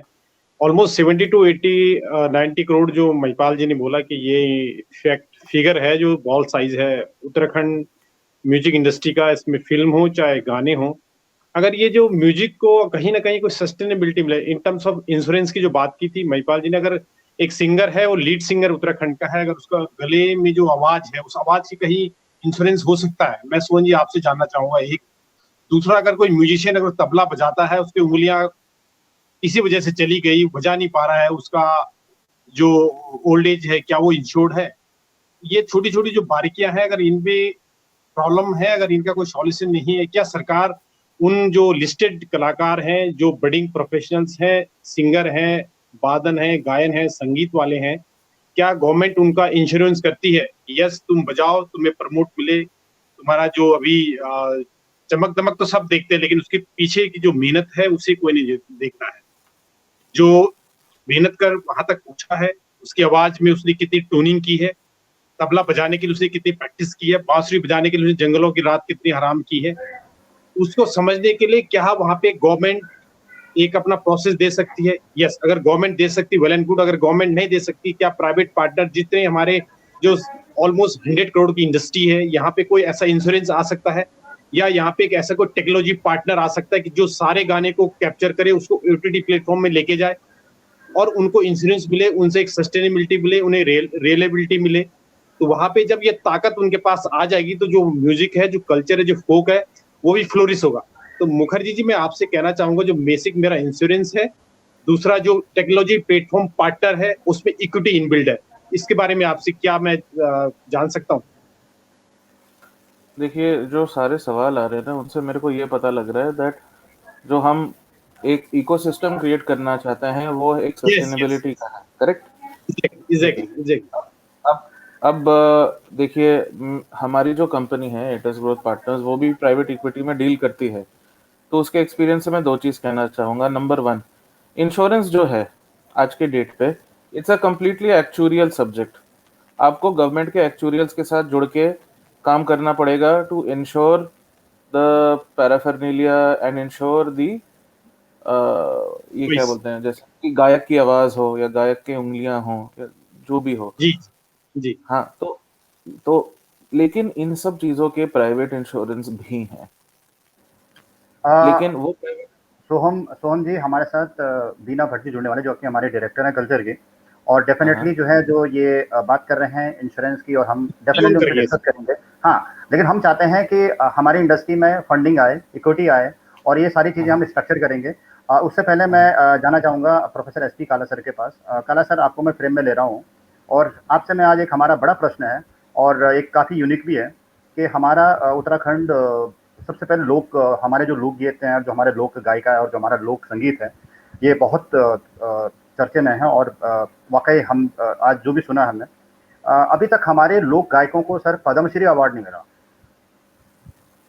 तो कहाँ कमी रह गई है? अभी कहाँ कमी रह गई है कि हमारे कलाकारों ने ये तो भरा ही नहीं है, जो हमारे लोक कलाकार हैं, और या फिर जो है कुछ ऐसी सपोर्ट है कि जो उनको नहीं मिली है, या फिर कोई ऐसा अभियान होना चाहिए पूरे राज्य के स्तर पे कि हमारे कलाकारों को जो है पद्मश्री अवार्ड मिले और हमारे लोक संगीत जो आज हम उत्तराखंड की कहते हैं इसको एक नया आयाम मिलेगा। और अगर हमारे कलाकारों को सर इस तरह के अवार्ड मिलेंगे तो डेफिनेटली हमारी इंडस्ट्री में फंडिंग भी आएगी, इन्वेस्टमेंट भी आएगा और लोग जुड़ना चाहेंगे। बहुत बहुत धन्यवाद आपका। और सोहम जी का बहुत ही गजब के अनुभव साझा कर रहे हैं, और इन अनुभवों से हम काफ़ी कुछ आगे काम कर सकते हैं। इस पे ये जब वीडियो हम देखेंगे तो उस पर आगे काम किया जाएगा। पहले मैं उस बात को लेना चाहूँगा कि भाई आप में फंडिंग कौन करेगा। देखिए, आपने देखा हुआ है कि इसमें कोई दो राय नहीं है, और स्पष्ट कहने में कुछ कलाकारों ने हमारी जो सांस्कृतिक पहचान और सांस्कृतिक ये गीत गाने हैं, एक तरफ तो कुछ लोगों ने उसको काफ़ी ऊंचाइयों तक पहुंचाया, लेकिन एक तरफ भोंडेपन की भी इसमें आजकल जो है वो बहुतायत देखी जा रही है। मतलब ऊट पटांग गाने जिसमें ये जीन पहन के नाचना, जी वो करना। और जब तक आप अपने कल्चर की जो ओरिजिनलिटी है उससे लेकर, जब तक आप अपने गानों को और उनका प्रेजेंटेशन नहीं होगा, तो तब तक जो है आपकी पहचान जो है वो नहीं बन पाएगी जो हम आशा रखते हैं। मैं भी आपको बता दूं कि हेमा बिटिया का ये कभी गीत निकला है, कुछ गली शब्द एक इस्तेमाल किया है। तो इस गीत को मैंने जब अपने घर में अपने ये पोते को और अपने बच्चों को सुनाया, तो उन्होंने ये कहा कि ये कुछ गली क्या होता है। देखिए कितना सही शब्द, हमारी कुछ गली तो आम चीज की कुछ गली लग रही है। तो कुछ गली को मैंने समझाया कि उसका मतलब जैसे हिंदी में होता है गुदगुदी लगना। तो इसमें क्या है कि हमारी ओरिजिनिटी बरकरार है। और कुछ गली गीत को जब फिल्माया गया है तो उसी परिवेश में फिल्माया गया है कि जिससे लगता है कि ये भावनात्मक रूप से उसी परिवेश से ये गाना जुड़ा हुआ है। तो एक तो आपको गुणवत्ता का ध्यान रखना पड़ेगा इस बात पे। भाई कोई भी अपनी अब कॉर्पोरेट या कोई भी ऑर्गेनाइजेशन, चाहे कोऑपरेटिव सोसाइटी हो, चाहे पार्टनरशिप फर्म हो, चाहे ये ज्वाइंट स्टॉक कंपनियां हो, चाहे कोई बिजनेसमैन हो, वो तभी पैसे लगाएगा जब वो कंटेंट, कॉन्टेक्स्ट और इसके बारे में सेटिस्फाई हो जाएगा कि इसमें क्वालिटी है, ये चीज़ बिकेगी। क्योंकि जो चीज़ बिकेगी नहीं उसमें कोई पैसा क्यों लगाएगा। तो इसके बारे में हमको मिल के सोचना पड़ेगा कि इसमें गुणवत्ता को कैसे, या तो बिल्कुल आप एक गाइडलाइंस और एक कोड ऑफ कंडक्ट बना दीजिएगा कि भाई इसी परिवेश में और इसी फ्रेम के अंदर ये जो है अब हमारे गीत और गाने और संगीत होगा। ये तो ये दूसरा रही पद्मश्री की बात, वो राष्ट्रीय स्तर के पुरस्कार है। तो मेरा एक सवाल सरकारी प्रतिनिधियों से है, हर सरकार से है, बल्कि हम ये लिखेंगे, आप पैरेलल ऐसे क्यों नहीं ज़्यादा से ज़्यादा ये पुरस्कारों की घोषणा कर सकते। जैसे बहुत अच्छा लगा मुझे, एक पुरस्कार आजकल दिया जा रहा है तीलू रोतेली पुरस्कार, उन महिलाओं को दिया जा रहा है कि जिन्होंने की बहादुरी और साहसिक कार्य किए हैं। तो उसमें कितना अच्छा लगा है, उनकी पहचान बनाई गई उनको। तो हमारे जो कलाकारों के लिए है कि उतने ज़्यादा पुरस्कार नहीं मुझे लगते। जैसे किसी संस्था ने एक पुरस्कार दिया था आदरणीय मेरे मित्र नेगी जी को, नरेंद्र सिंह नेगी जी को, वो था गढ़ रत्न। गढ़ रत्न मीन्स ये गढ़ों के देश का रत्न। अब उसके बाद क्या हुआ, उन पुरस्कारों को मैं काफ़ी दिन से वो गढ़ रत्न पुरस्कार मैं देख नहीं पा रहा हूँ कि किसी को मिल रहा है कि नहीं मिल रहा है। तो एक राष्ट्रीय स्तर पे आपको एक अपनी बहुत ज़बरदस्त आपको एक फॉलोइंग बनानी पड़ती है, सपोर्टर बनाने पड़ते हैं। और वो सपोर्टर जब ये कमेटी के सामने आपके सपोर्टर का कंटेंट जाता है, सपोर्टर की रिकमेंडेशन जाती है वो कमेटी को, क्योंकि ये देखिए पूरे हिंदुस्तान के, पूरी दुनिया में जो भी भारतीय जहाँ जहाँ भी काम कर रहा है, हजारों लाखों रिकमेंडेशन आती हैं। मैं बताऊँ, ये मेरे मित्र हैं, बहुत ही गजब काम कर रहे हैं आध्यात्मिक ये स्क्रिप्चर्स पे। शिव किशन जी साउथ की बहुत बड़ी इंडस्ट्रीज हैं, हम 3-4 बार उनके लिए रिकमेंड कर चुके हैं, कई बार काला सर मैं आपको इंटरप्ट करूंगा। बीना भट्ट जी जुड़ चुके हैं हमारे साथ। ठीक है, नमस्कार बीना जी, नमस्कार। नमस्कार नमस्कार। हाँ, तो आप उनका परिचय कीजिए, फिर मैं कंटिन्यू करूँ। हाँ जी, और हमारे साथ के.एस. चौहान जी भी जुड़ चुके हैं फिल्म बोर्ड के, थोड़ा डिस्कटर हुए थे। बीना मैडम हमारे साथ जो है सोहम मुखर्जी हैं जो कि IT एक्सपर्ट हैं, और हमारे साथ जो है के.एस. चौहान जी हैं, और हमारे साथ जो है प्रोफेसर एस.पी. काला हमारे मैनेजमेंट। हाँ जी नमस्कार जी। और हमारे साथ अंकित चौहान चक्रवाण जी हैं जो कि फोक सिंगर हैं। और मेरे कोलीग पवन कुमार कोटियाल जी हमारे साथ हैं। और अभी जो है हमने डिस्कस किया है, पहला डिस्कस हमने किया है कि हमारे उत्तराखंड की जो हमारा अपना ये संगीत और जो भी है इसको कैसे ओटीटी प्लेटफॉर्म पे लाना है, वन। दूसरा चीज़ है कि हमारे जितने भी वाद्य यंत्र हैं उनको कैसे इनोवेशन करना है, टू। नंबर 3 जो हमारे जितने भी आर्टिस्ट हैं इनका कैटेगराइजेशन किस बेस पे होता है, ABC कैटेगरी होता है। और नंबर 4 है कि हम चाहते हैं कि हमारे जो भी आर्टिस्ट हैं इनका इंश्योर्ड हो, इनका इंश्योरेंस हो, ये इनके पास कुछ ऐसी सुविधा हो कि ये अपने गाने को इंश्योर्ड करें, कल्चर से बात करें और इक्विटी और प्राइवेट पार्टनर से बात करें और इसमें एक क्वालिटी आए और एक स्टेबिलिटी आए। और पांचवा हमने डिस्कस किया था कि हमारे जो भी आर्टिस्ट हैं उनका एक ही प्रॉब्लम है कि जब उनको ओटीटी प्लेटफॉर्म पे जब प्रॉब्लम आती है, उनको यूट्यूब पे प्रॉब्लम आती है, तो उनके पास कोई वे नहीं होता कि वो कहाँ जाके उसको रेक्टिफाई करें। तो चौहान साहब ने हमारी कई सारी चीज़ें रेक्टिफाई कर दी है पिछले प्रोग्राम में। तो मैं काला सर इसके बाद मैं फिर आपके बाद फिर मैं जो है बीना मैडम को फ्रेम में लूंगा। तो हमारा एक प्रश्न है मैडम, सूक्ष्म रूप में अपनी बात समाप्त करना चाहूंगा। देखिए, कोई भी इंश्योरेंस की बात तब होती है जब इंश्योरेंस, आपको पता ही है, आप लोग प्रोफेशनल हैं, पहले उसका वैल्यूएशन होता है कि जिस चीज का इंश्योरेंस करना उसकी वैल्यू है कि नहीं है। तो क्या आपने कोई कोडिफिकेशन किया अपने कलाकारों के, कौन कलाकार किस स्तर का है, A category, B category, C category? मुझे लगता नहीं किसी एक ऑर्गेनाइजेशन ने ये कोडिफिकेशन या कहीं काम किया हुआ है। सरकारी लेवल पे हो सकता है, लेकिन सारे कलाकार तो उसमें कवर नहीं होते। तो इंश्योरेंस की बात है, पहले आपको सारे अपनी विधाओं को और सारे कलाकारों को एक उसमें लाना पड़ेगा, एक रिकॉर्ड उनका बनाना पड़ेगा। और आपके संगीत का जिसका भी आप वो कर रहे हैं, जैसे आपको ढोल बजाने वाले की उंगलियां वो करेंगी, तो उसके लिए टेक्निकल टीम आएगी, वो देखेगी कि कितना कंटेंट इसमें है, कितना इसमें पैसा लगाया जा सकता है, कितना। तो इसके लिए एक बहुत जबरदस्त रूप से हमको टेक्निकल रूप से काम करना पड़ेगा। और चूंकि बात निकल के आई है तो बहुत दूर तक जाएगी, आगे भी हम इन बारे में बात करते रहेंगे। तो जहां तक मैं पद्मश्री की बात मैं कर रहा हूँ आपको, एक तो आज वो सब ऑनलाइन है। मैं बता रहा हूँ, इतने बड़े उद्योगपति जिन्होंने इतना गजब का काम किया, कई काव्य लिखे हुए हैं उन्होंने सैविज्म पे, इस पे, उनको अभी तक उनका नंबर नहीं आ पाया। जबकि हम पूरे उसमें सपोर्टर ने काफी उनको लिखा है, उनको रिकमेंड किया है, बड़े बड़े लोगों ने उनको रिकमेंड किया।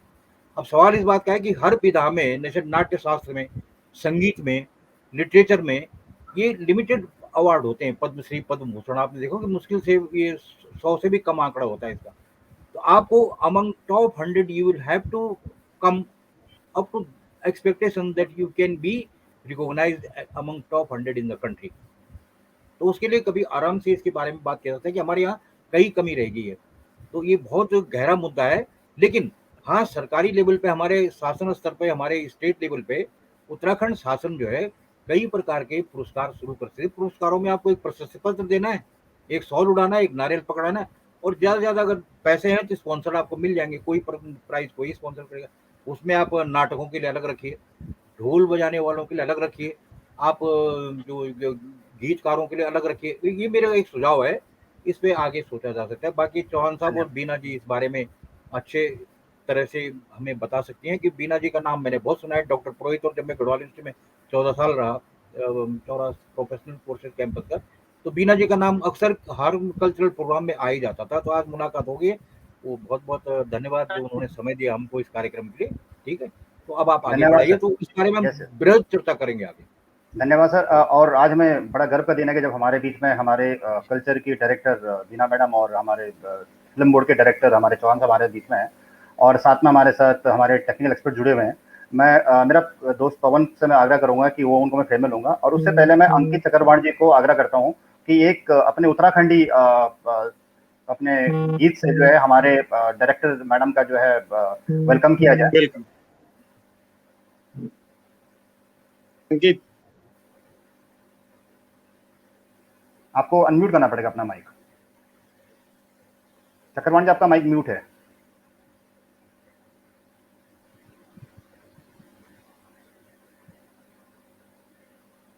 आपको अपना माइक अनम्यूट करना पड़ेगा चक्रवाण जी। हाँ जी, बीना मैम जी, आपको सादर प्रणाम मेरा, स्वागत आपका।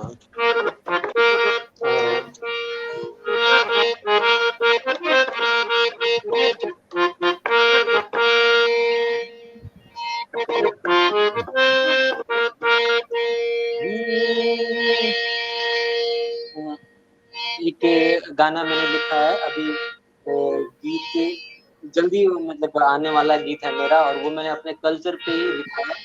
और प्लान से रिलेटेड गीत है।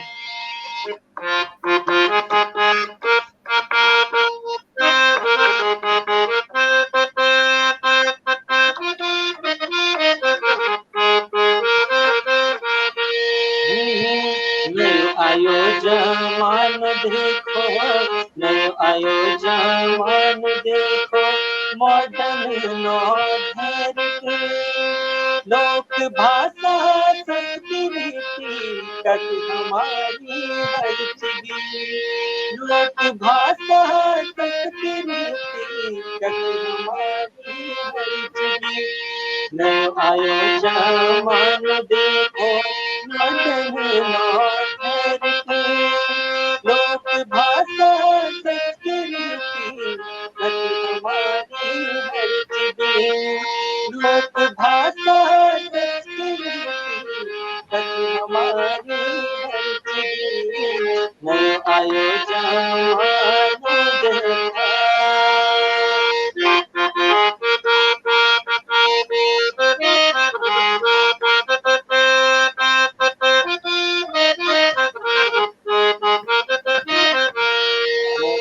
ये गीत सर मैंने अभी रिलीज नहीं करा, लेकिन मैम के स्वागत के लिए आपने बोला तो मैंने ये गीत सुनाया। ये मेरा प्लान से रिलेटेड है। हमारी संस्कृति जो सभी लोग भूलते जा रहे हैं, लोग मतलब लगातार जो है प्लान कर रहे हैं अपने पहाड़ों की ओर, कोई नहीं देखता है, बस लगातार पहाड़ छोड़ रहे हैं।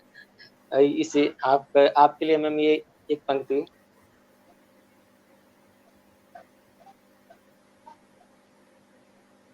मैम आप आवाज नहीं आ रही। हाँ जी, हाँ जी। थैंक यू अंकित।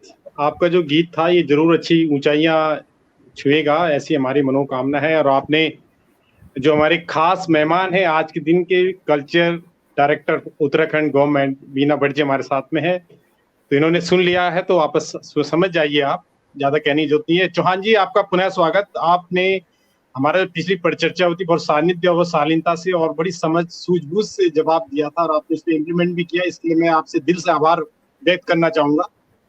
आज बात छोटी सी है, लेकिन जहाँ कल्चर सांसें ले रहा हो और उत्तराखंड में जो कलाकार हैं वो कहीं किसी हाशिए पे खड़े हों और कल्चर बचाने के लिए अपनी पूरी मुहिम के साथ जुड़े हैं, तो एक दायित्व बनता है, एक जिम्मेदारी बनती है शासन की, प्रशासन की। और एक जो खास जो डायरेक्टर हमारे साथ में है वीना भट्ट मैम, आप कल्चर की वाहक हैं, कल्चर को ले जाने वाले हैं, बढ़ाने वाले हैं। और एक माँ के समान आप इनका दर्द समझ सकते हैं, क्योंकि आप खुद एक महिला हैं, और महिला जो होती है उसमें पूरी सरस्वती, पूरी ब्रह्मा, पूरा विश्व, पूरा ब्रह्मांड समाया होता है, जहाँ उत्पत्ति होती है। इस संगीत से भरे हुए जो शब्द है, जो आहट है, आपके मन में, मस्तिष्क में हमारे माध्यम से, और राज डिजिटल मार्ट और पूरा जो प्रोसेस है, पूरे साल भर से हम आपका इंतजार कर रहे थे, लेकिन आज हमें वो मौका मिला, आप हमारे बीच में हैं। और मुझे ज्यादा ज्ञान नहीं है संस्कृत सभ्यता का, लेकिन एक आहट होती है जब हम पहाड़ों से निकलते हैं, पलायन करके शहर में बसते हैं, तब दर्द होता है कि लर्न अन रिटर्न के साथ अपनी सोसाइटी को क्या पे बैक करे। तो इस कल्चर जो हाशिए पे खड़ा हो, जहां पे लोग इससे जुड़े हों और अपनी आजीविका, अपनी रोजी रोटी के लिए जिद्दोजहद कर रहे हों, तो उस प्रोसेस में मैं आपसे निवेदन करूंगा कि क्या सरकार का सापेक्ष सकारात्मक रूप से, क्या शासन इनका सार्थक सहयोग कर रहा है, कैसे सरकार सार्थक रूप से कलाकारों का सहयोग कर रहा है। सर मैम आप सुन पा रहे हैं? ओके, हाँ जी मैम, आवाज आ रही है आपकी? आपकी आवाज आ रही है मैम, आप अभी सुन पा रहे हैं? हेलो, आई थिंक डिस्कनेक्ट हो गए हैं। पवन, आप चौहान साहब को कनेक्ट कर लीजिए। हेलो चौहान जी, हेलो जी, बताएं प्लीज। चौहान सर नमस्कार, आपका पुनः स्वागत। पिछली बार आपसे चर्चा होती थी। पवन जुड़ गए मैडम। एक सेकेंड, सभी पैनलिस्ट को नमस्कार। हाँ जी मैडम, हाँ जी। हाँ, मैं ना वो बीच में डिसकंटिन्यू हो गया था, तो इसकी वजह से मैं सुन नहीं पाई आप कुछ कह रहे थे। जी मैडम, हमारा वीना मैम, मैं पवन कुमार कोटियाल नमस्ते मैम, आपका स्वागत मैम। पुनः आपसे मैं निवेदन उसी बात को दोहराऊंगा कि आपका काफी लंबे समय से हम इंतजार कर रहे थे। जो हमारे संस्कृति के जो वाहक हैं, जो कल्चर के जो वाहक हैं, जो कलाकार हैं, ये किसी हाशिए पे खड़े हैं जहाँ पे संस्कृति लास्ट सांसें ले रही हो, तो क्या सरकार का सापेक्ष क्या संयोग कर पा रहा है मैम इन कलाकारों का? उसके बाद हमारे बहुत सारे प्रश्न हैं, जैसे इंश्योरेंस है, उनकी उंगलियों का, उनकी आवाज का, उनके यंत्र का। ये हमारा सेकंड रहेगा। तो सरकार से मैम मैं अपनी बात शुरू करूं? हाँ जी मैडम, हाँ जी। हाँ, सबसे पहले तो नमस्कार और आप सबको बहुत बहुत धन्यवाद रावत जी को मुझे बुलाने के लिए। मैं पिछली बार भी कोशिश कर रही थी कि आपके यहाँ साथ जुड़ सकूं, लेकिन इत्तेफाकन नहीं हुआ, वो मौका नहीं आया। आज मैं अपनी बात तुरंत ही शुरू करती हूँ कि आपने कहा कि कलाकार हाशिए पे आ गए। सही बात है, कोरोना काल में, उससे पहले तो खैर ऐसी स्थिति नहीं थी। हमने जब 2000 में प्रदेश बना था, उसके बाद कलाकारों की लिए बहुत सारी योजनाओं से उनके आर्थिक स्थिति में बहुत सुधार आया। और आप देखते भी होंगे कि इसका सबसे बड़ा प्रमाण ये है कि बहुत सारे ग्रुप्स जो हैं, जो पहले बिल्कुल जैसे ड्रेसेस वगैरह उनकी देखी होंगी आपने, या जो बिल्कुल एक मार्जिनलाइज थे, वो सेंटर स्टेज आए और बहुत अच्छा किया भी है, चाहे वो वर्कशॉप्स के रूप में, चाहे स्टेज परफॉर्मेंसेस के रूप में, और चाहे ऑडियो विजुअल के रूप में। लोक कलाकारों ने जो उनका विकास था वो बहुत अच्छी तरह से हुआ था। लेकिन हाँ, ये बात भी सच है कि कोरोना काल में जो बहुत सबसे ज्यादा अफेक्ट हुआ है कोई वर्ग, तो उसमें कलाकार भी है। और क्योंकि हम चाहते हुए भी बहुत सारी चीजें नहीं कर पाए हैं, क्योंकि परफॉर्मेंसेस हो नहीं रही हैं, और उनका तो सारा कुछ मेले इत्यादि में परफॉर्मेंसेस पर ही उनका वो सब कुछ टिका होता है। तो ये बात सही है कि उनकी आर्थिकी में बहुत बहुत खराब असर आया है। और जहां तक हमारे करने का, हम क्या कर रहे हैं सरकार की ओर से, तो हमने ये प्रयास किया पिछले साल तो ये कि उनको जितने भी उनके वर्कशॉप्स इत्यादि हैं, उसके थ्रू हम वैल्यू एडिशन करने में तो करें, क्योंकि चलो ठीक है परफॉर्मेंस नहीं हो पा रही है, लेकिन किसी न किसी रूप में उन्हें मदद की जाए। तो इसी तरह से सरकार ने पिछली बार तो 1000 रुपए प्रति कलाकार उन्हें मदद दी थी, और इस बार लगा कि ये पूरा नहीं है, तो इस बार 2000 रुपए प्रति कलाकार 5 माह तक देने का सरकार ने निर्णय किया है। माननीय मुख्यमंत्री जी की घोषणा हुई है, और इसके तहत सभी को कलाकारों को ये कोशिश की जाएगी कि कम से कम सॉरी, उनका जो आर्थिक स्थिति अफेक्ट हुई है कुछ हद तक, वो बहुत तो नहीं हो सकता, लेकिन जिस हद तक कर सकते हैं वो हम उनको मदद करें। इसके अलावा जो अभी हम प्लान कर रहे हैं, हेलो, आप लोग सुन पा रहे हैं? हेलो हाँ जी, हाँ सुन जी, रहे हाँ हैं जी, मैडम। हेलो जी मैम जी। Hello yes yes yes. हाँ जी, सुन रहे हैं। हेलो हाँ, आ, मेरी बात सुनाई दे रही है? और हाँ, सुन सुनाई रहे हैं, दीजिए। सब लोग सुन रहे हैं, सब हेलो लोग सुन रहे हैं। हेलो जी, आपकी बात सब लोग आप सुन क्या? रहे हैं, और हमारे दर्शक भी सुन रहे हैं। जी सुना जी। इसके अलावा जो है, हमने अब ये कोशिश कर रहे हैं कि कलाकारों को जो इस पीरियड में, जिस पीरियड तक बिल्कुल एक्टिव प्रोग्राम्स नहीं हो सकते, हम गुरु शिष्य परंपरा के माध्यम से या उनके कार्यशालाओं के माध्यम से ऐसा करें कि वो आगे आने वाली जनरेशन को अपना जो भी विधा है उसमें शिक्षा दे सकें। तो वैसे तो ये हमारी योजना हमेशा से चलती है, लेकिन इस बीच में क्योंकि कार्यक्रम कम हो रहे हैं, तो हम कार्यक्रमों के बदले ये कार्यशालाओं पर जोर देने का हमारा प्लान बन रहा है। इसके अतिरिक्त हम ये सोच रहे हैं कि जैसे ही जो उनकी ये आर्थिकी में ऑडियो विजुअल या किसी तरह से उनकी जो कला को जीवित रखने के लिए आगे वाली जनरेशन के लिए, वो हम क्रमिक रूप से विधाओं का ऑडियो विजुअल उसका डॉक्यूमेंटेशन कर लें। और इस तरह से हमारी वैसे वृद्ध और विपन्न कलाकारों को जो पेंशन देने की योजना है, वो भी उसके तहत भी हम मदद करते हैं। लेकिन जो मेन एक्टिव कलाकार हैं उनके लिए तो हमारा जो प्रयास होगा इस पूरे पीरियड में, क्योंकि अब तो शायद हो सकता है कि कार्यक्रम भी शुरू ही हो जाए जल्दी, लेकिन वैसे हमारा एक वो होगा कि मेन हम वैल्यू एडिशन या कार्यशालाओं के माध्यम से सभी कलाकारों को कोशिश करेंगे कि जो मूर्धन्य हैं और उसके अलावा भी जो एक्टिव कलाकार हैं वो आगे आने वाली जनरेशन को किस तरह सिखाएं और लगातार कार्यशालाएं हों और जिसके तरह से हम उनकी मदद कर सकें। धन्यवाद मैडम। हमारा जो इस पे पहला प्रश्न है कि अभी हमारे जो आर्टिस्ट है हाँ जी, आवाज आ रही मेरी मैडम आपको? मुझे ना आवाज बहुत क्लियर नहीं है। हेलो, अब सुनाई दे रही है आवाज? हाँ, अब सुनाई दे रही जी। हमारा पहला प्रश्न है कि हमारे जो आर्टिस्ट हैं इनको हम कैसे ओटीटी प्लेटफॉर्म आने के लिए इनको हम कैसे प्रिपेयर हैं एज ए सरकार और एज ए हमारे जो कलाकारों का जो एक ओटीटी पे आना। कर देंगे प्रश्न? मैडम अभी ये जो ओटीटी प्लेटफॉर्म आ रहा है ओवर द टॉप प्लेटफॉर्म जिससे कि हमारे आर्टिस्ट टेक्नोलॉजी से जुड़ जाएंगे, तो उस प्लेटफॉर्म पर जुड़ने के लिए हमारे आर्टिस्ट कई लोग ऐसे हैं जिनको बहुत बड़ी प्रॉब्लम्स है, जिनके पास सिस्टम्स नहीं है, जो नहीं जुड़ सकते, उनकी आवाज़ बहुत अच्छी है, बहुत अच्छे लोक कलाकार हैं, तो उनके लिए हमारे संस्कृति विभाग से मैम किस तरह से उनको लोगों को सपोर्ट है? सबसे पहले तो मैं ये कान में मोबाइल रख के बात कर रही हूँ, सॉरी, क्योंकि मुझे बिल्कुल सुनाई नहीं दे रहा, तो मैं आपको मैंने बताया तो मैं रास्ते में हूँ, तो प्लीज माइंड मत करिएगा। सबसे पहले तो हमारा यह है कि जो कलाकार है ऑनलाइन प्रोग्राम्स के लिए हमने YouTube चैनल अपना बनाया है, लेकिन होता क्या है कि उसके माध्यम से हम एक लिमिटेड ही कलाकारों को कार्यक्रम दे पाएंगे, और क्योंकि धीरे धीरे कितना भी करेंगे क्रमिक रूप से एक बार के स्क्रीन में कितना बनाया भी हमने प्रोग्राम 45 मिनट का, फिर हमने सोचा है इसी तरह लगातार कार्यक्रम देते रहेंगे ऑनलाइन माध्यम से। लेकिन जो आप कह रहे हैं नए कलाकारों को, जैसे अभी हमने अपना विज्ञापन भी निकाला है, बनाने वाले हैं, हम कर रहे हैं कि जो नए कलाकार हैं जिनको हम इम्पैनल भी नहीं कर पाए हैं, क्योंकि 2 साल से तो हम इम्पैनल करना मतलब उन्हीं कलाकारों को कार्यक्रम नहीं दे पाए।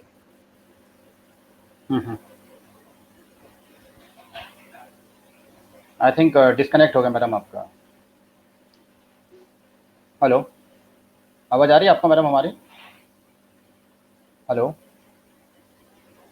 हेलो, तब तक चौहान साहब को ले लीजिए। हाँ जी हाँ जी, चौहान साहब आपको मैं फ्रेम में ले रहा हूँ। चौहान साहब, हमारा प्रश्न है आपसे भी और बीना मैडम से भी कि हमारे जो जागर और मांगल हैं, 2 विधाएं हैं। मैडम आपको आवाज़ आ रही है हमारी? हाँ जी। सो हम चाहते हैं कि जागर और मांगलों को हमारे स्कूल्स हैं और जो हमारे होटल्स हैं इनके लिए बनाया जाए, लेकिन अब ये प्रश्न उठता है कि कोई कलाकार, लोक कलाकार अगर जागर और मांगल बनाता है और उसको बनाने के लिए डेफिनेटली उसके पास फंडिंग होनी चाहिए, उसका पैसा लगेगा, तो सरकार से ऐसी कोई मदद है कि सरकार से उसको सहायता मिले और वो अपने वो जागर और मांगल जो है वो सरकार को दे दें, या फिर जो है वो बहुत काम हुआ। हाँ जी, आ रही मैडम आवाज आपको हमारी? जी, जागर, हाँ, मेरा प्रश्न है कि जो जागर और मांगल, हाँ जो जागर और मांगल्स हैं इनको प्रमोट करने के लिए हमारे कलाकार लोग ऐसे हैं जो ये जागर और मांगल गाना चाहते हैं और इनको बनाना चाहते हैं, इनको बनाने के लिए सरकार की तरफ से उनको क्या आर्थिक मदद होगी? देखिए, कला एक ऐसा क्षेत्र है, अब बनाने के लिए तो कोई मदद ऐसी नहीं मिलती, लेकिन हाँ एक बार बना लिया, जैसे जागर के संबंध में मैं कहूँ कि हमने कोशिश करी है, जैसे श्री बद्रीनाथ, श्री केदारनाथ की जागर हमारे गढ़वाली में नहीं थे, हमारे पास उस तरह के जागर तो थे, जैसे हमने सब्जेक्ट विशेष जागर तो नहीं थे, तो हमने वो बनवाए। उसी तरह से आज शायद आपके कार्यक्रम में होंगी भी हेमा नेगी करासी, तो उनसे भी हम लोगों ने बहुत सारे जागर पे काम करवाया है, मांगल पे भी बहुत काम करवाया, विभाग के थ्रू बहुत काम करा है। तो इसी तरह से जो नए लोग आए और वो क्वालिटी अपना कुछ भी प्रोडक्ट देते हैं, तो उसमें जरूर हमारी तरफ से मदद होती है, और बनाने के लिए तो मदद नहीं होती, लेकिन हाँ एक बार उनकी वो इस लेवल पे आ जाए तो कार्यशालाओं के लिए और उनके जो स्टेज परफॉर्मेंसेस होते हैं उनके लिए मदद हम जरूर देते हैं। मैम बीना मैम, मैं आपसे क्वेश्चन, महिपाल मैं थोड़ा सा इंटरप्ट करूंगा। बीना मैम आपसे मैं क्वेश्चन, आप मेरी आवाज सुनाई दे रही है आपको? हाँ, मैं फोन लगा के सुन रही हूँ, सुनाई दे रही है जी। हाँ मैम, मैं आपसे एक निवेदन करूंगा आपके माध्यम से। आप बहुत उचित और बहुत ही परिमार्जित वर्क कर रहे हैं कल्चर के लिए। एक माँ है आप, माँ की आवाज है, कल्चर जो लोग हैं वो शिष्य हैं, समझ लीजिएगा आप। जो ये कल्चर से जैसे स्कूल कॉलेजेस हैं मैम, जहाँ पे मैं कह सकता हूँ कि अगर जो कलाकार है उन्हें एक पर्टिकुलर सर्टिफिकेशन गवर्नमेंट की तरफ से अप्रूव्ड हो जाए आने वाले टाइम के लिए, तो उन्हें लगेगा कि उन्होंने अच्छा काम किया है। दूसरा, जो स्कूल कॉलेज जहाँ पे जागर मांगल प्रार्थना में ऐड हो जाए, वहां पे इन कलाकारों को लोकली कुछ आमद हो जाए। एक तो वो है, दूसरा जो लोकल होटल है वो सर्टिफाइड रहेंगे तो उनको वहां पे काम मिलेगा, होटल में वहां पे भी उनकी आमद हो जाएगी। तो जब इस प्रोसेस में कल्चर में इनकम करने का एक प्रॉपर सोर्स गवर्नमेंट डिप्लॉय करेगी तो फिर ये बामुजब बहुत आगे बढ़ेगा। ये आपसे निवेदन है, क्योंकि आप एक डायरेक्टर है, कल्चर की विधा को ले जाने वाले वाहक है मैम उत्तराखंड में, और मेरी आपसे निवेदन है कि आप अपने माध्यम से, जब तक हैं आप अपने माध्यम से स्कूल कॉलेज में जो सर्टिफाइड हमारे कलाकार हैं उनको कुछ प्रोसेस दे दें, होटल में कुछ। जी हेलो। हाँ जी मैडम। हाँ जी। हाँ हाँ सुनाए हाँ जी। मैं बोल सकती हूँ पवन जी। हाँ जी। हाँ जी।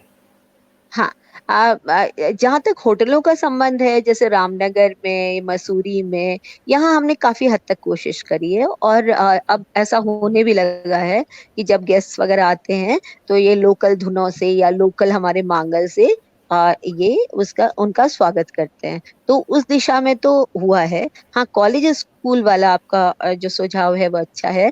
मैं इसको आगे कर दूंगी और शासन तक कि उसमें जरूर अगर कुछ हो पाएगा तो मेरा अपनी तरफ से प्रयास पूरा रहेगा। सर एक क्वेश्चन मेरा धन्यवाद मैम।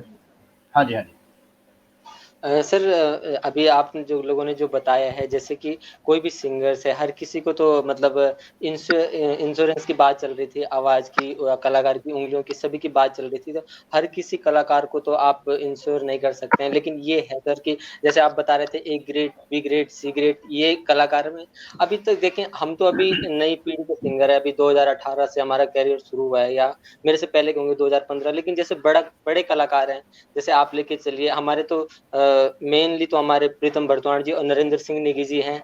उसके बाद के कलाकार है, जैसे आप देखिए बरिंदर राजपूत है, साहब सिंह रमोला जी है, उसके बाद आते हैं मंगलेश डंगवाल जी आते हैं, कुमाऊं से भी बहुत सारे सिंगर्स आते हैं। मतलब तो सर इनका कम से कम जो नए वाले सिंगर है जो अभी उभरते हुए हैं, उनको तो कम से कम एक ऐसी सर होनी चाहिए, मतलब पहल होनी चाहिए कि जैसे कि कोई कंपटीशन होता है उसमें कि हाँ ये लोग यहाँ से शुरुआत करके जा रहे हैं, ये लोग गाते हैं अच्छा, तो इनको आगे मौका दिया जाए।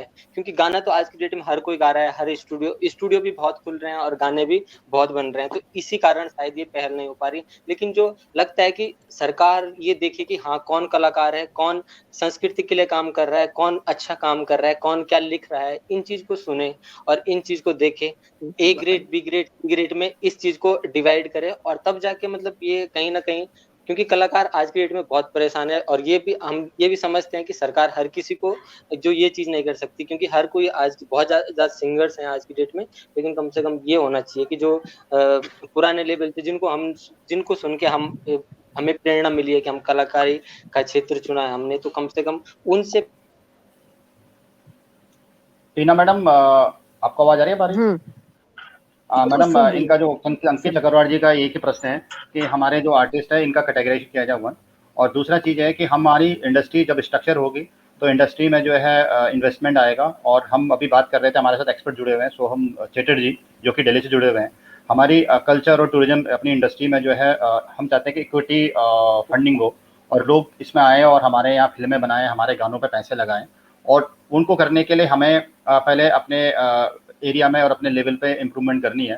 तो इसके लिए मैम हम यही क्या ऐसी चीज़ है कि हमारे उत्तराखंड की फिल्म अपने कल्चर इंडस्ट्री में और अपने इस म्यूजिक इंडस्ट्री में जो है लोग आएँ और इस पर इंटरेस्ट लेके इस बिजनेस को आगे बढ़ाएं।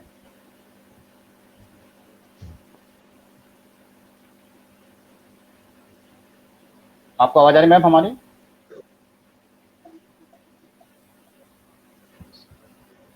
बीना मैडम आपको आवाज आ रही है हमारे? एक तो प्रश्न जो है बड़े संक्षेप में पूछे जाए, उनको नैरेटिव के साथ न पूछा जाए, इससे ज्यादा समय जाया हो रहा है।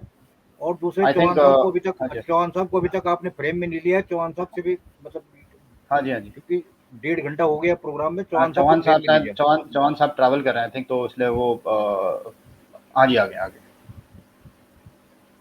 हाँ जी चौहान साहब, आपको आवाज आ रही है हमारी? जी आ रही है आवाज।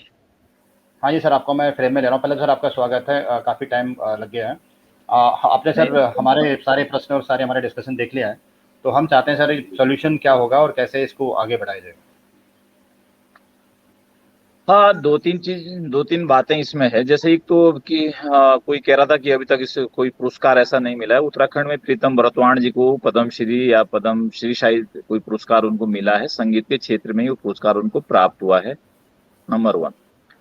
और नंबर 2, जो पहाड़ का संगीत और जो पहाड़ का कल्चर, इसको आपको 2 भागों में मेरे को लगता है कि डिवाइड करना पड़ेगा। नंबर 1, एक तो प्रोफेशनल रूप से जो लोग इसको काम को करते हैं, संगीत विधा को, उसमें भी सरकारी और प्राइवेट को एक अलग अलग रखना पड़ेगा। और एक जो शौकिया तौर पे करते हैं, हम भी देखते हैं और आप लोग भी शायद देखते होंगे कि जो पहाड़ का जो संगीत है, कुछ लोग तो प्रोफेशनल रूप में उसमें करते हैं और कुछ लोग उसको शौकिया तौर पे करते हैं। जैसे प्रोफेसर साहब ने कहा भी कि जब तक हम अपनी उसको क्वालिटी को नहीं बनाएंगे, आप गवर्नमेंट में कोई भी कार्यक्रम करेंगे उसमें अब हो सकता है कि वो प्रोफेशनल भी ना हो, लेकिन गवर्नमेंट उसको सब्सिडाइज करे या गवर्नमेंट उसको मदद करे तो वो कहीं भी प्रोग्राम करवा लेगी।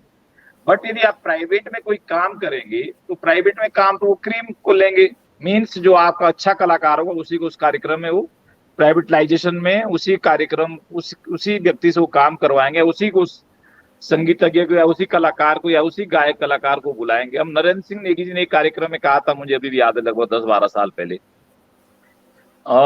कलाकारों की एक शिकायत थी कि सरकार हमारी मदद नहीं कर रही है। तो नरेंद्र सिंह नेगी जी का कहना था कि सरकार के ऊपर आप क्यों डिपेंड हो रहे हो, आप अपने आप को एक ऐसा तराश हो कि सरकार को आपकी जरूरत पड़े।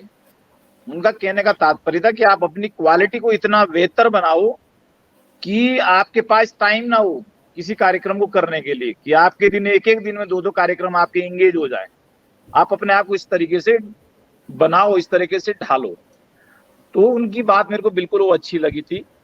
अब रही रोजगार की बात, पिछले 2 साल से सचमुच में जो सबसे ज्यादा नुकसान जो मुझे लगता है कलाकारों को हुआ है, उस दृष्टि से मैं, यदि क्योंकि संस्कृति विभाग में बीना भट्ट जी डायरेक्टर मैम है यहाँ पे, वो आपको विस्तृत रूप से बता भी सकती है और बता भी रही है। जहां तक जो मैं सूचना विभाग में फिल्म से रिलेटेड काम देखता हूँ, तो इन 2 सालों में फिल्मों में भी सचमुच में काफी नुकसान हुआ है। आर्टिस्ट को, जो लोकल कलाकार थे, उनको काफी नुकसान हुआ है। अब जहां तक उसकी भरपाई करने वाली बात है, तो सूचना विभाग, चूंकि कल्चरल ट्रूप हमारे यहाँ भी रजिस्टर्ड होते हैं, जो सरकार की नीतियों का प्रचार प्रसार है वो ग्रामीण लेवल तक हमारे जो कल्चरल के ट्रूप है पूरे उत्तराखंड में, लगभग 184 ट्रूप उसमें है, वो प्रचार प्रसार गाँव में करते हैं। और उसका एक निश्चित मानदेय सरकार द्वारा निर्धारित किया और उसकी एक कैटेगरी भी बनाई गई है, एबीसी कैटेगरी के हिसाब से उनका मानदेय भी निर्धारित है।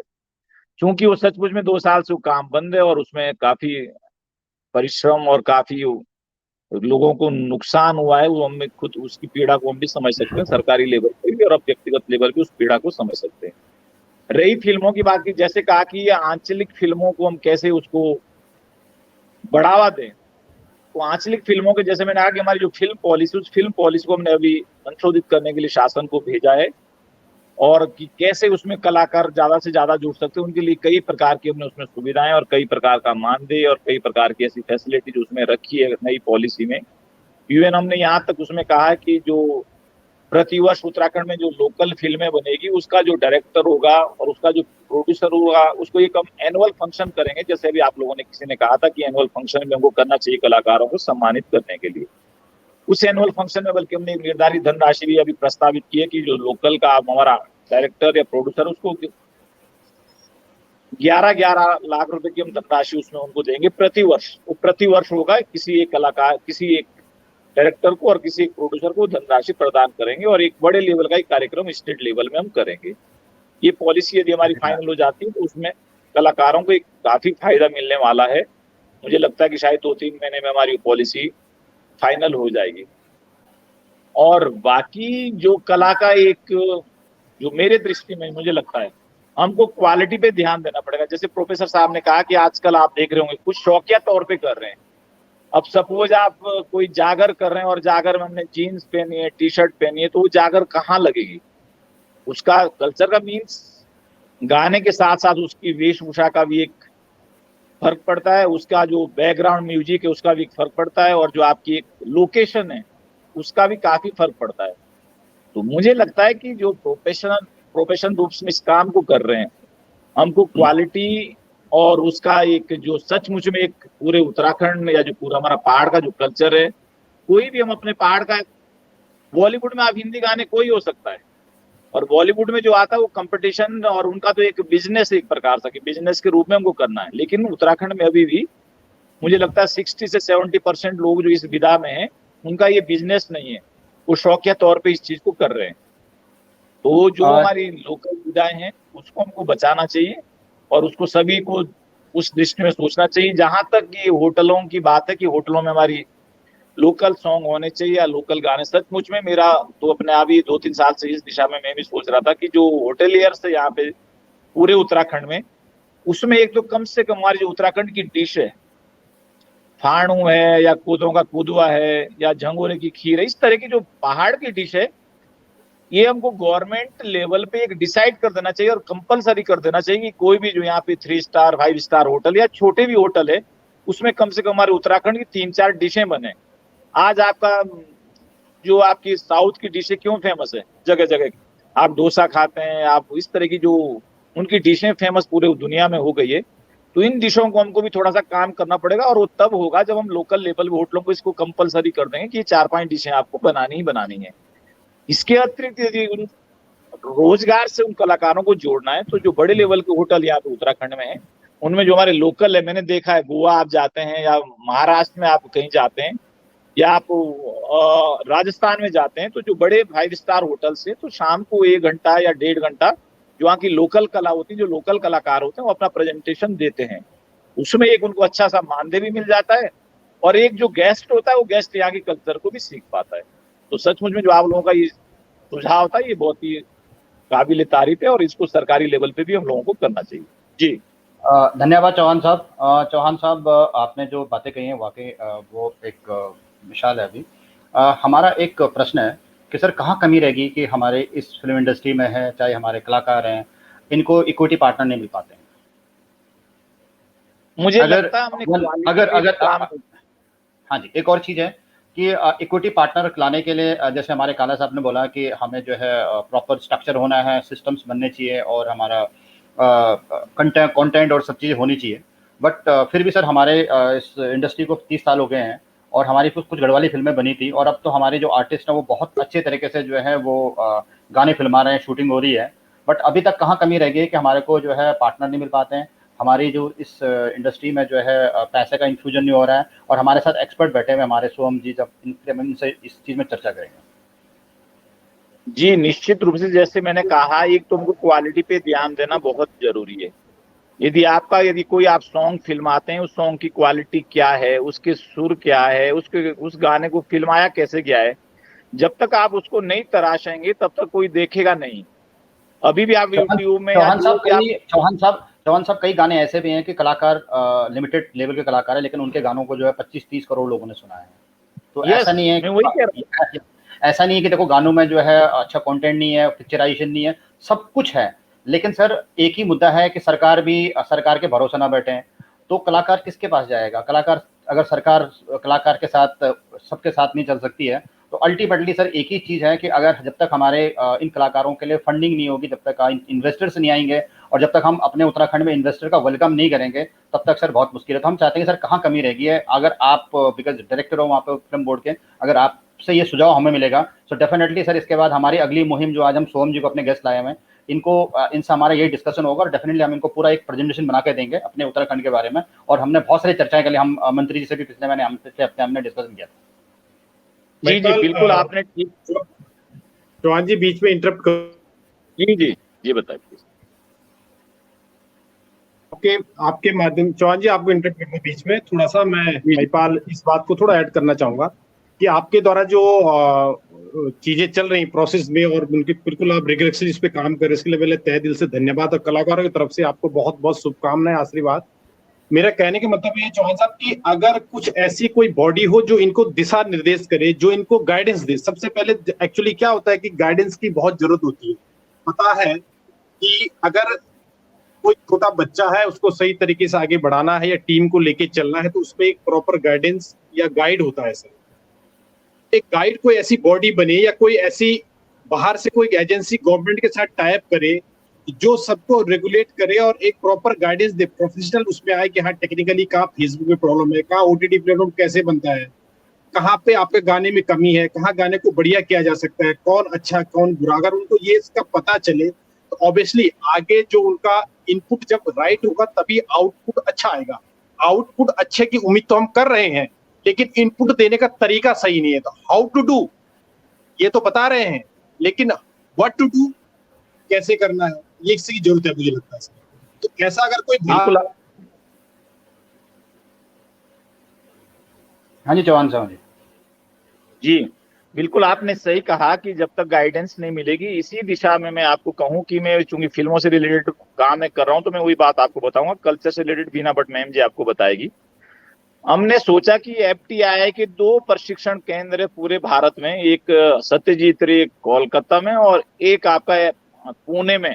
केवल 2 संस्थान भारत सरकार के जहां आपके अच्छे लेवल के फिल्म मेकर्स निकलते हैं और अच्छा प्रशिक्षण उनको वहां पे प्राप्त होता है।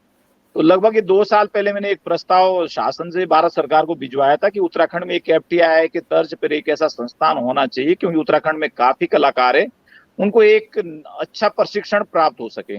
लेकिन अभी तक उस संस्थान की स्वीकृति प्राप्त नहीं हुई है। लेकिन उसी दृष्टि में फिर हम जो आपकी दून यूनिवर्सिटी है देहरादून में, हमने दून यूनिवर्सिटी को एक प्रस्ताव भेजा है कि उत्तराखंड में फिल्मों का प्रशिक्षण और फिल्म मेकर्स और आर्टिस्ट, साउंड रिकॉर्डिस्ट, इन सब का प्रशिक्षण एक जगह हमको प्राप्त हो जाए और उसमें क्वालिटी वर्क मिले, ना कि केवल फॉर्मेलिटी हो। क्वालिटी वर्क कैसे उसमें हो सकता है, ताकि हम प्राइवेटाइजेशन के साथ, प्राइवेट लोगों के साथ हमारे कलाकार उसको लीड कर सके, उसका प्रशिक्षण मिल सके।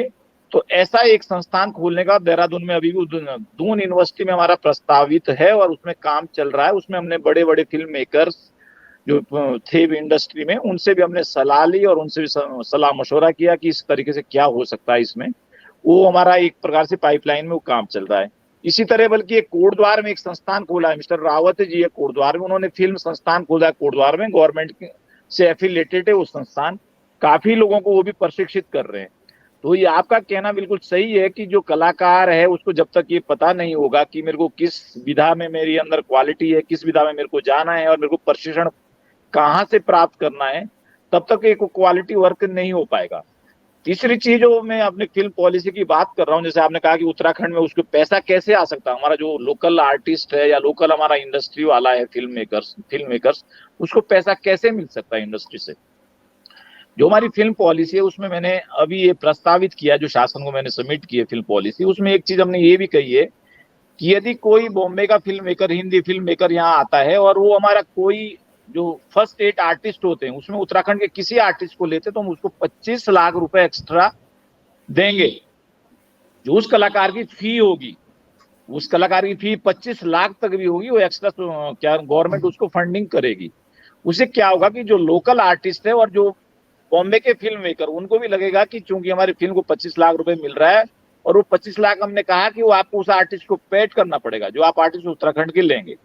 लेकिन वो किसको लेंगे? उत्तराखंड के आर्टिस्ट उसी को लेंगे जिसमें वो एक प्रकार की क्षमता होगी या उसके अंदर वो क्वालिटी होगी, लेंगे। तो ये भी हम पॉलिसी का एक पार्ट बना रहे हैं कि उत्तराखंड के आर्टिस्ट को कैसे आगे प्रोजेक्ट किया जाए। इसके अतिरिक्त उत्तराखंड की फिल्मों को जहां तक अनुदान देने का प्रश्न है, वो ऑलरेडी हम दे भी रहे हैं और अभी भी हम, हमारी 10 तारीख को जो उत्तराखंड की कुछ फिल्म हमारे पास और आई थी अनुदान देने के लिए, इसी जो आने वाली परसों 10 तारीख उस दिन हमारी उस अनुदान देने जाने की एक मीटिंग है, वो भी 2-4 दिन में हम दे देंगे। तो कोई भी हमारे पास ऐसा अभी पेंडिंग केस नहीं है कि उत्तराखंड की फिल्मों ने जिन्होंने बनाया उसको 30% की सब्सिडी और 20 लाख तक अनुदान अभी भी दे रहे हैं। जी चौहान साहब, जो ये आपने स्ट्रक्चर की बात की है, हमारे जो आर्टिस्ट हैं डेफिनेटली उनके पास जो है हाई लेवल के इक्विपमेंट है। उनके जो अभी भी जो गाने कुछ ऐसे हिट होते हैं कि वो 20 और 30 मिलियंस पे जाते हैं। अब बात आती है हम पिक्चरों की कि हम अगर अपने पिक्चराइजेशन हमें करनी है और उत्तराखंड का हमें प्रमोशन करना है, तो कहीं ना कहीं से सर हमें बेसिक लेवल पे ही बात करनी पड़ेगी। हमें अपने जो लोग ऑलरेडी इंडस्ट्री में वहाँ पे हैं उन्हीं को लेकर फिल्म में बनानी चाहिए और उन्हीं को प्रमोट करना चाहिए। लेकिन उनका सबसे बड़ा प्रॉब्लम ये है कि वो लोग कहाँ जाए, क्योंकि अभी हमारे पास कोई बोर्ड नहीं वहाँ पे, तो वो किन के पास जाएं? अगर किसी को, आपने 25 लाख की बात की है, आपने 20 लाख मिलेंगे, किसके पास जाएं, कैसे जाएं और क्या उसकी पैरामीटर्स होंगे, क्या उसकी फॉर्मेलिटीज होगी, ये जानना चाह रहे हैं। नहीं नहीं, फिल्म बोर्ड हमारा पिछले 2015 से बना हुआ है। फिल्म बोर्ड का मतलब है कि फिल्म बोर्ड में हमारे माननीय मुख्यमंत्री जी उसके अध्यक्ष होते हैं और बाकी डिपार्टमेंटल ऑफिसर या दूसरे डिपार्टमेंट के उसमें मेंबर्स हैं। केवल और केवल उस फिल्म बोर्ड में यदि अभी नहीं है तो जो प्राइवेट लोग है, जो फिल्म मेकर्स वगैरह को जो 4-5 सदस्य उसके होने वो नहीं है। तो फिल्म बोर्ड तो ऑलरेडी अपने आप में अभी भी कार्यरत है, उसमें कोई प्रॉब्लम नहीं। जितने भी गवर्नमेंट लेवल से जो काम होने हैं वो काम हो रहे हैं। जैसे आपने कहा कि सब्सिडी के लिए कहाँ जाएं, वो मेरे पास आए, हमारे विभाग में आए, हमारे डीजी के पास आए या मेरे पास आए, तो वो मदद तो अभी भी मिल रही है। फिल्म बोर्ड एक कंटिन्यू प्रोसेस है और वो लगातार कार्यरत है। उसमें केवल अभी जो प्राइवेट के लोग जो फिल्म मेकर्स वगैरह उसमें होने थे वो लोग अभी नॉमिनेट नहीं है, केवल इतना है, बाकी सारा काम अभी जवान चल रहा साहब, फिल्म का मतलब है कि 2 घंटे की पिक्चर बननी चाहिए, अगर कोई एक गाना बना रहा है, कंटेंट बना रहा है, तो वो भी आपके पास आ सकता है? इसका क्या है। कैटेगराइजेशन है? निश्चित रूप से पहले क्या था कि उत्तराखंड की जो फिल्म पॉलिसी थी उसमें 10,000 पर डे के हम फिल्मांकन का भी पैसा लेते थे। लेकिन सरकार ने उसमें भी एक निर्णय लिया कि उत्तराखंड में चाहे गढ़वाली फिल्म शूट करे, कुमाऊनी फिल्म शूट करे, कोई भी फिल्म शूट करते हैं या कोई गाना भी शूट करते हैं या कोई सीरियल भी शूट करते हैं, हम कोई फी नहीं लेंगे। तो आज के डेट में उसको भी नील कर दिया गया है, कोई फीस नहीं ले रहे हैं। इसके अर्थ यदि फिल्मांकन आप कहीं पहाड़ों में कर रहे हैं जहां हमारे गेस्ट हाउस कुमाऊं मंडल विकास निगम के हैं या गढ़वाल मंडल विकास निगम के गेस्ट हाउस है, उसमें भी हमने 50% की उनको छूट दी है कि आप यदि वहां स्टे करते हैं, सपोज कोई कमरा 3,000 रुपए का, तो उसमें 1,500 रुपए हम बियर कर रहे हैं। उसमें सूचना विभाग वो 1,500 रुपए पेमेंट जीएमवीएन को करता है। तो इस तरह की अन्य फैसिलिटी हम लोगों ने रखी है। जहां तक सब्सिडी का प्रश्न है, तो सब्सिडी अभी केवल थिएटर रिलीज के लिए हम लोग देते थे, लेकिन ये 2 साल का पेंडेमिक हमने देखा तो इसमें हम लोगों ने, जो मैंने कहा कि नई पॉलिसी है, उसमें हम ओटीटी प्लेटफॉर्म के लिए भी इसको प्रस्तावित कर दिया है। और इतना ही नहीं, बल्कि हमने तो कहा है कि यदि कोई सॉन्ग यहाँ पे शूटिंग करता है, कोई सॉन्ग भी शूटिंग करता है, कोई सीरियल भी शूटिंग करता है, कोई टेलीफिल्म भी शूटिंग करता है, हम उसको भी अनुदान देंगे। ये भी नई फिल्म पॉलिसी में हमने प्रस्तावित किया जी। धन्यवाद चौहान साहब। अब मैं मिस्टर सोहम के पास पहुंचूंगा। मिस्टर सोहम जी, आपको मैं फ्रेम में ले रहा हूं। आपने हमारे कल्चर की डायरेक्टर बीना मैडम से सुन लिया है, आपने हमारे फिल्म डायरेक्टर बोर्ड के डायरेक्टर जो है चौहान साहब से सुन लिया है। हम बात कर रहे हैं हमारी इंडस्ट्री को कैसे स्ट्रक्चर करना है और कैसे इसमें जो है इसको जो है सपोर्ट करना है। अब एक ही मुद्दा है कि सर हमें अब अपने उत्तराखंड के लिए, अपनी इंडस्ट्री के लिए हमें इन्वेस्टमेंट लानी है। अब ये चाहे सरकारी सपोर्ट हो, चाहे ये इंडस्ट्रियल सपोर्ट हो, आप इसको कैसे कहते हो और हम आपसे सुनना चाहते हैं। महिपाल जी, सबसे पहली बात तो मैं सबसे ज़्यादा जो इधर लोग गैदर करे हैं उनसे मैंने सबसे ज़्यादा उनसे सीखा है आज। जो जिस मुद्दे पे ये पूरा वेबिनार शुरू हुआ था वो ये था कि there is a lack of process. और मुझे सबकी बातें सुन के ये लग रहा है सबके पास ना एक सोल्यूशन का हिस्सा है। सबसे पहले तो हमें एक प्रोसेस सेट करना पड़ेगा कि ए क्लासिफिकेशन कैसे होगा, वो क्लासिफिकेशन का ओनर कौन होगा, कैसे होगा। नंबर 2, हमें सेट करना होगा अवेलेबिलिटी। अगर मुझे आज के डेट पे उत्तराखंडी फोक म्यूजिक देखना है, there is no dedicated channel. मैं सिर्फ गूगल ही कर सकता हूँ और यूट्यूब फेसबुक पे ही ढूंढ सकता हूँ।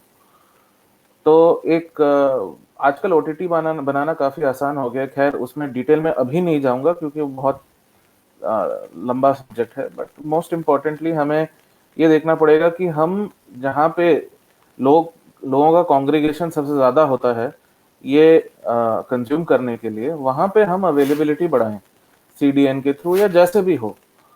And number 3, private equity. अब जैसे प्रोफेसर साहब ने कहा था, इन्वेस्ट करो तो फिर किस में, है ना। तो महिपाल जी, सबसे इम्पोर्टेंट है अगर आप चाहें एक और सेशन आप सिर्फ और सिर्फ प्राइवेट इक्विटी के बारे में आप बना सकते हैं, उस पर मैं भाग लेना बहुत पसंद करूंगा। लेकिन वो जो सब्जेक्ट है उसमें आपको एक ये म्यूजिक इंडस्ट्री के अराउंड एक ऑल्टरनेटिव बिजनेस स्ट्रक्चर करना पड़ेगा। आपको हर चीज़ प्रोडक्ट अलाइनमेंट के थ्रू प्रमोट नहीं होता।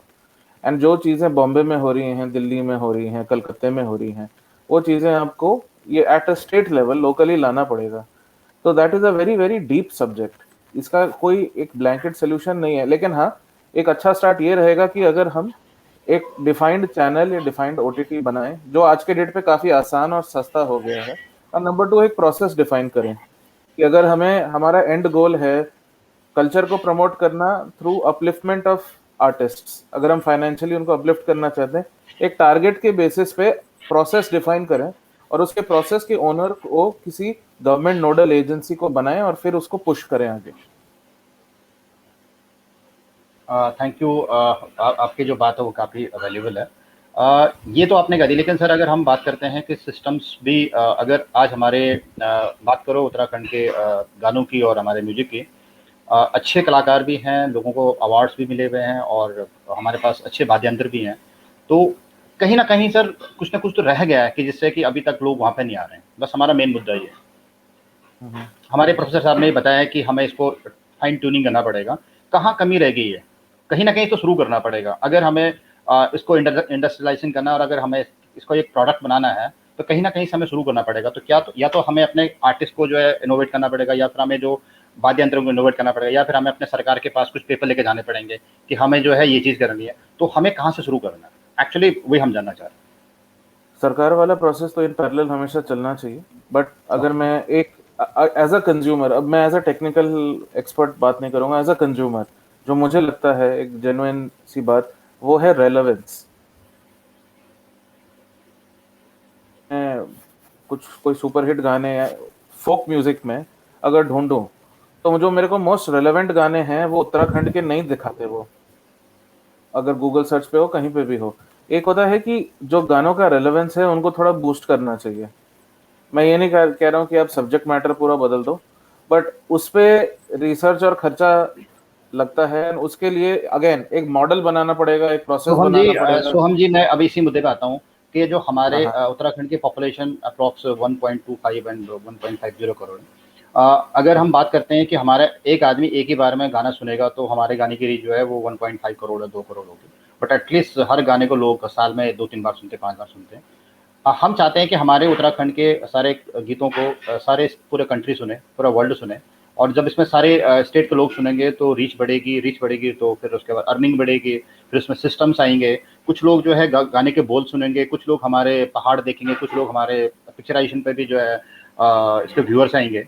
तो वो सब कुछ को देखते हुए हमारे पास प्रोडक्ट तो रेडी है, प्रोडक्ट की कमी नहीं। अगर प्रोडक्ट की कमी होती तो हमारे गानों की रीच जो है वो मैं 25 और 30 करोड़ पे नहीं जाती। नहीं तो गाने जो है 1 करोड़ लोग देखते और ज़्यादा 2 करोड़ 3 करोड़ देखते। बट अभी भी गाने 25 करोड़ 30 करोड़ हैं, ऐसी हमारे गानों की रीच है। उसके बाद भी जो कलाकार का गाना 30 करोड़ जाता है उस कलाकार को इन्वेस्टर नहीं मिल पाता।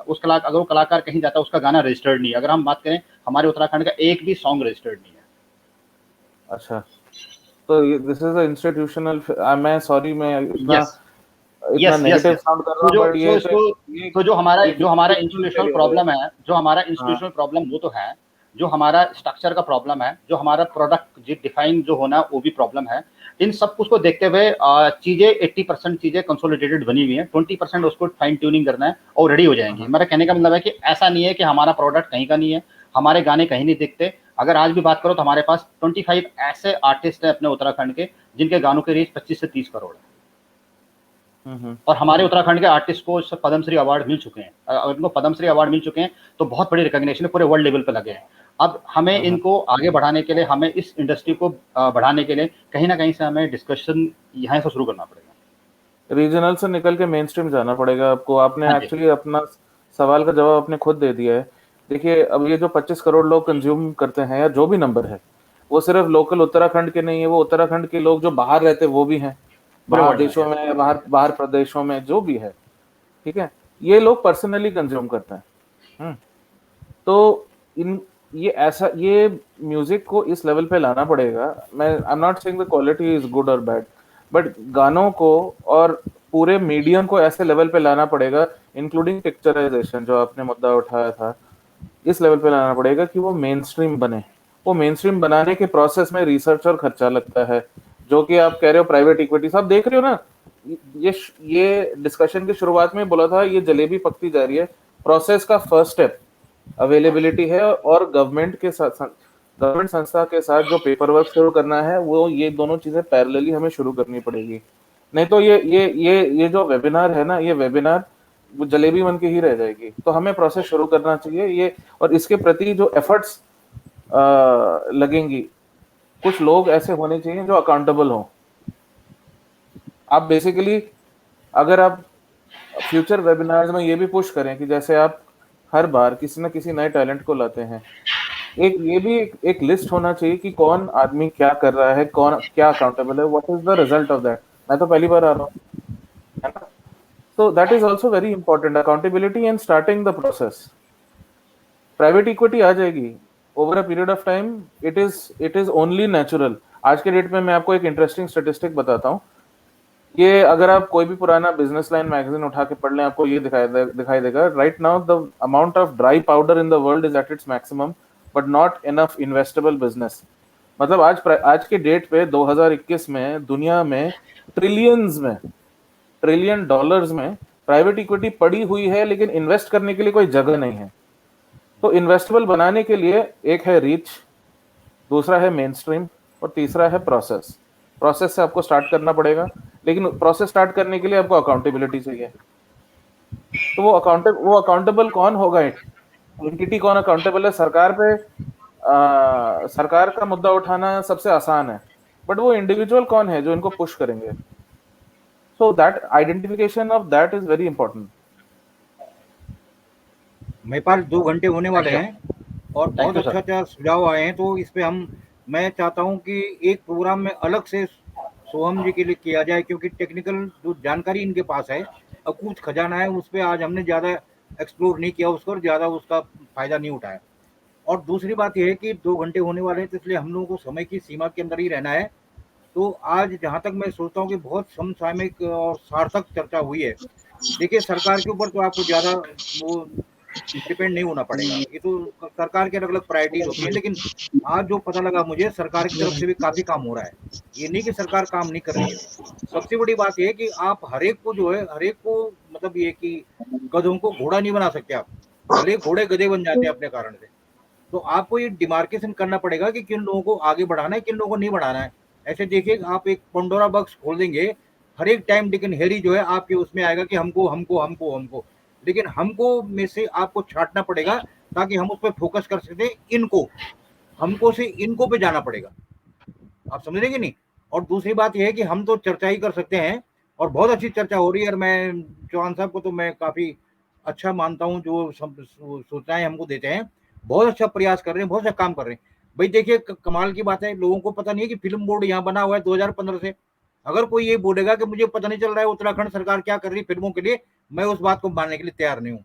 आजकल तो इन्फॉर्मेशन टेक्नोलॉजी का जमाना है। आप उत्तराखंड गवर्नमेंट की वेबसाइट में जाओ, कितनी अच्छी वेबसाइट बनी हुई है। आप ये नहीं कि हर चीज दूसरे के ऊपर नहीं थोप, क्योंकि मुझे पता नहीं था जी, मुझे किसी ने नहीं बताया। अरे तुम जानने वाले तो बनो, तुम बताने वाले अपनी बात तुम्हारे तो दौड़े आएंगे जैसे हम लोग कर रहे हैं। तो इन शब्दों के साथ टाइम होने वाला, तो मेरे ख्याल से सो हम आपको एक बार अलग से बुलाना चाहेंगे, क्योंकि ये ओटीटी का जो आपने कॉन्सेप्ट दिया, लोकल ओटीटी, मेरे पास इसको आगे बढ़ाया जाए तो बहुत चमत्कारी काम हो सकता है ये। भाई हर यूनिवर्सिटी में, हर रेलवे स्टेशन पे, हर बस स्टैंड पे, इवन विलेजेस के क्लस्टर बना के हम चौहान बेटे के साथ काम करना चाहेंगे इस लेवल पे। जैसे 20-25 गाँव का अभी खुशी नाम से एक लोकल चैनल, रेडियो चैनल बना है। कई रेडियो चैनल बच्चों ने खोले 50-60 गाँवों को मिलके ऊंचे। तो हम इस जो क्लस्टरिंग ऑफ ओटीटी, जो बिल्कुल जैसे तो हमने बताया, उसमें कोई खर्चा नहीं है, तो उस पर हम काम करना चाहेंगे। और दूसरे हम चाहेंगे कि भाई हम ही लोगों की जिम्मेदारी नहीं है ये, इतनी यूनिवर्सिटियों में रिसर्च चलती है, आप तो जानते हैं रिसर्च किस पे होती है कि sale of mobiles in Uttarakhand hill state. अरे वो छोड़ो बातें, मोबाइल बहुत बिक गए। हम ये नई जो चीजें आ रही है उन पर रिसर्च करवाएं बच्चों से। पीएचडी की रिसर्च होती है कि नहीं होती है। तो सांस्कृतिक जो हमने मुद्दे उठाए हैं, हम यूनिवर्सिटी में जरा ये खत्म हो जाए लॉकडाउन की स्थिति, हम पर्सनली जाएंगे यूनिवर्सिटी में, उनको कन्विंस करेंगे, वाइस चांसलर को, डीन्स को, कि भाई ये हमारे मुद्दे हैं, प्लीज इसको लोकल एरिया पे आप रिसर्च फोकस कीजिए। इंटरनेशनल लेवल पे फोकस बहुत हो चुका, अब लोकल लेवल पे ध्यान दीजिए, तभी हम लोग आगे बढ़ पाएंगे। अब आप इसको। Thank you sir. मैं अब पवन को फ्रेम में लूंगा और आज का प्रोग्राम को जो है पवन जी अपने संक्षेप में बताएंगे। उससे पहले जो चौहान साहब ने सर बात बोली कि डून स्कूल में उत्तराखंड की जो हमारी पहाड़ी बोली को जो है पढ़ाया जा रहा है, और उस बोली को जब पढ़ाया जा रहा है तो हम चाहते हैं कि चौहान साहब ये पहाड़ी बोली को पूरे वर्ल्ड में पढ़ाया जाए। जो हमारे लोग विदेशों में रह रहे हैं वो जो है इसको पढ़ें, और हमारे जो कलाकार हैं इनको, आर्टिस्ट, इनको मौका मिले पढ़ाने का, तो एक हमारे बड़े प्राउड की बात होगी।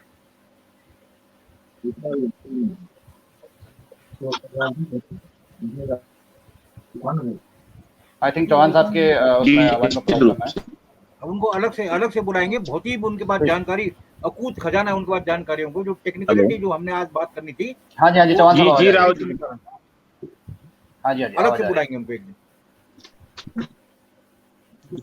हाँ चौहान साहब, आपको हमारी आवाज आ रही है?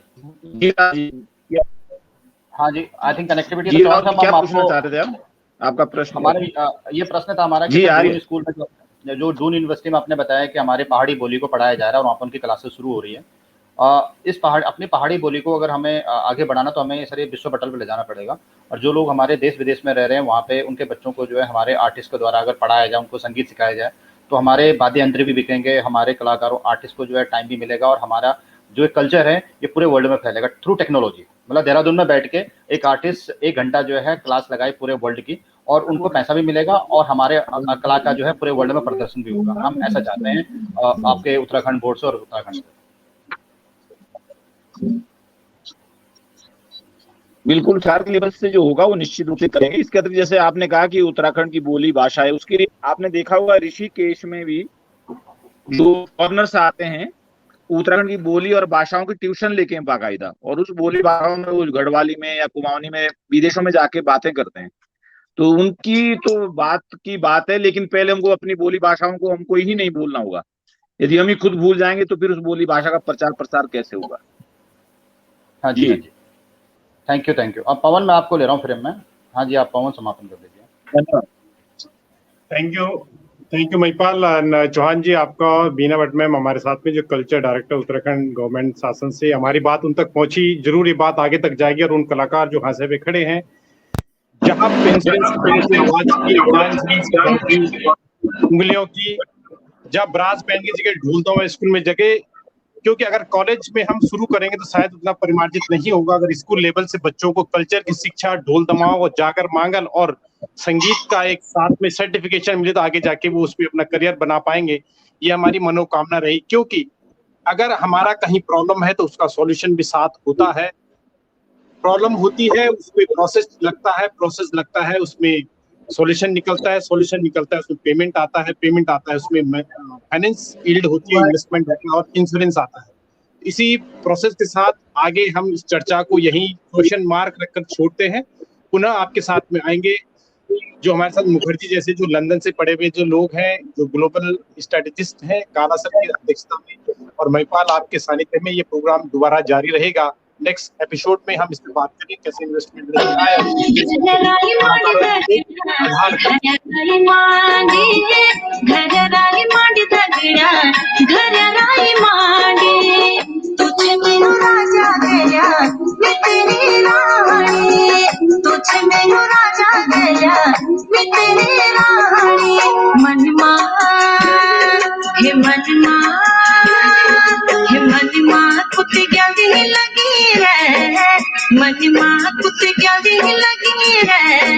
मेरा गला तेरा बानर रे, मेरा सुंजड़ा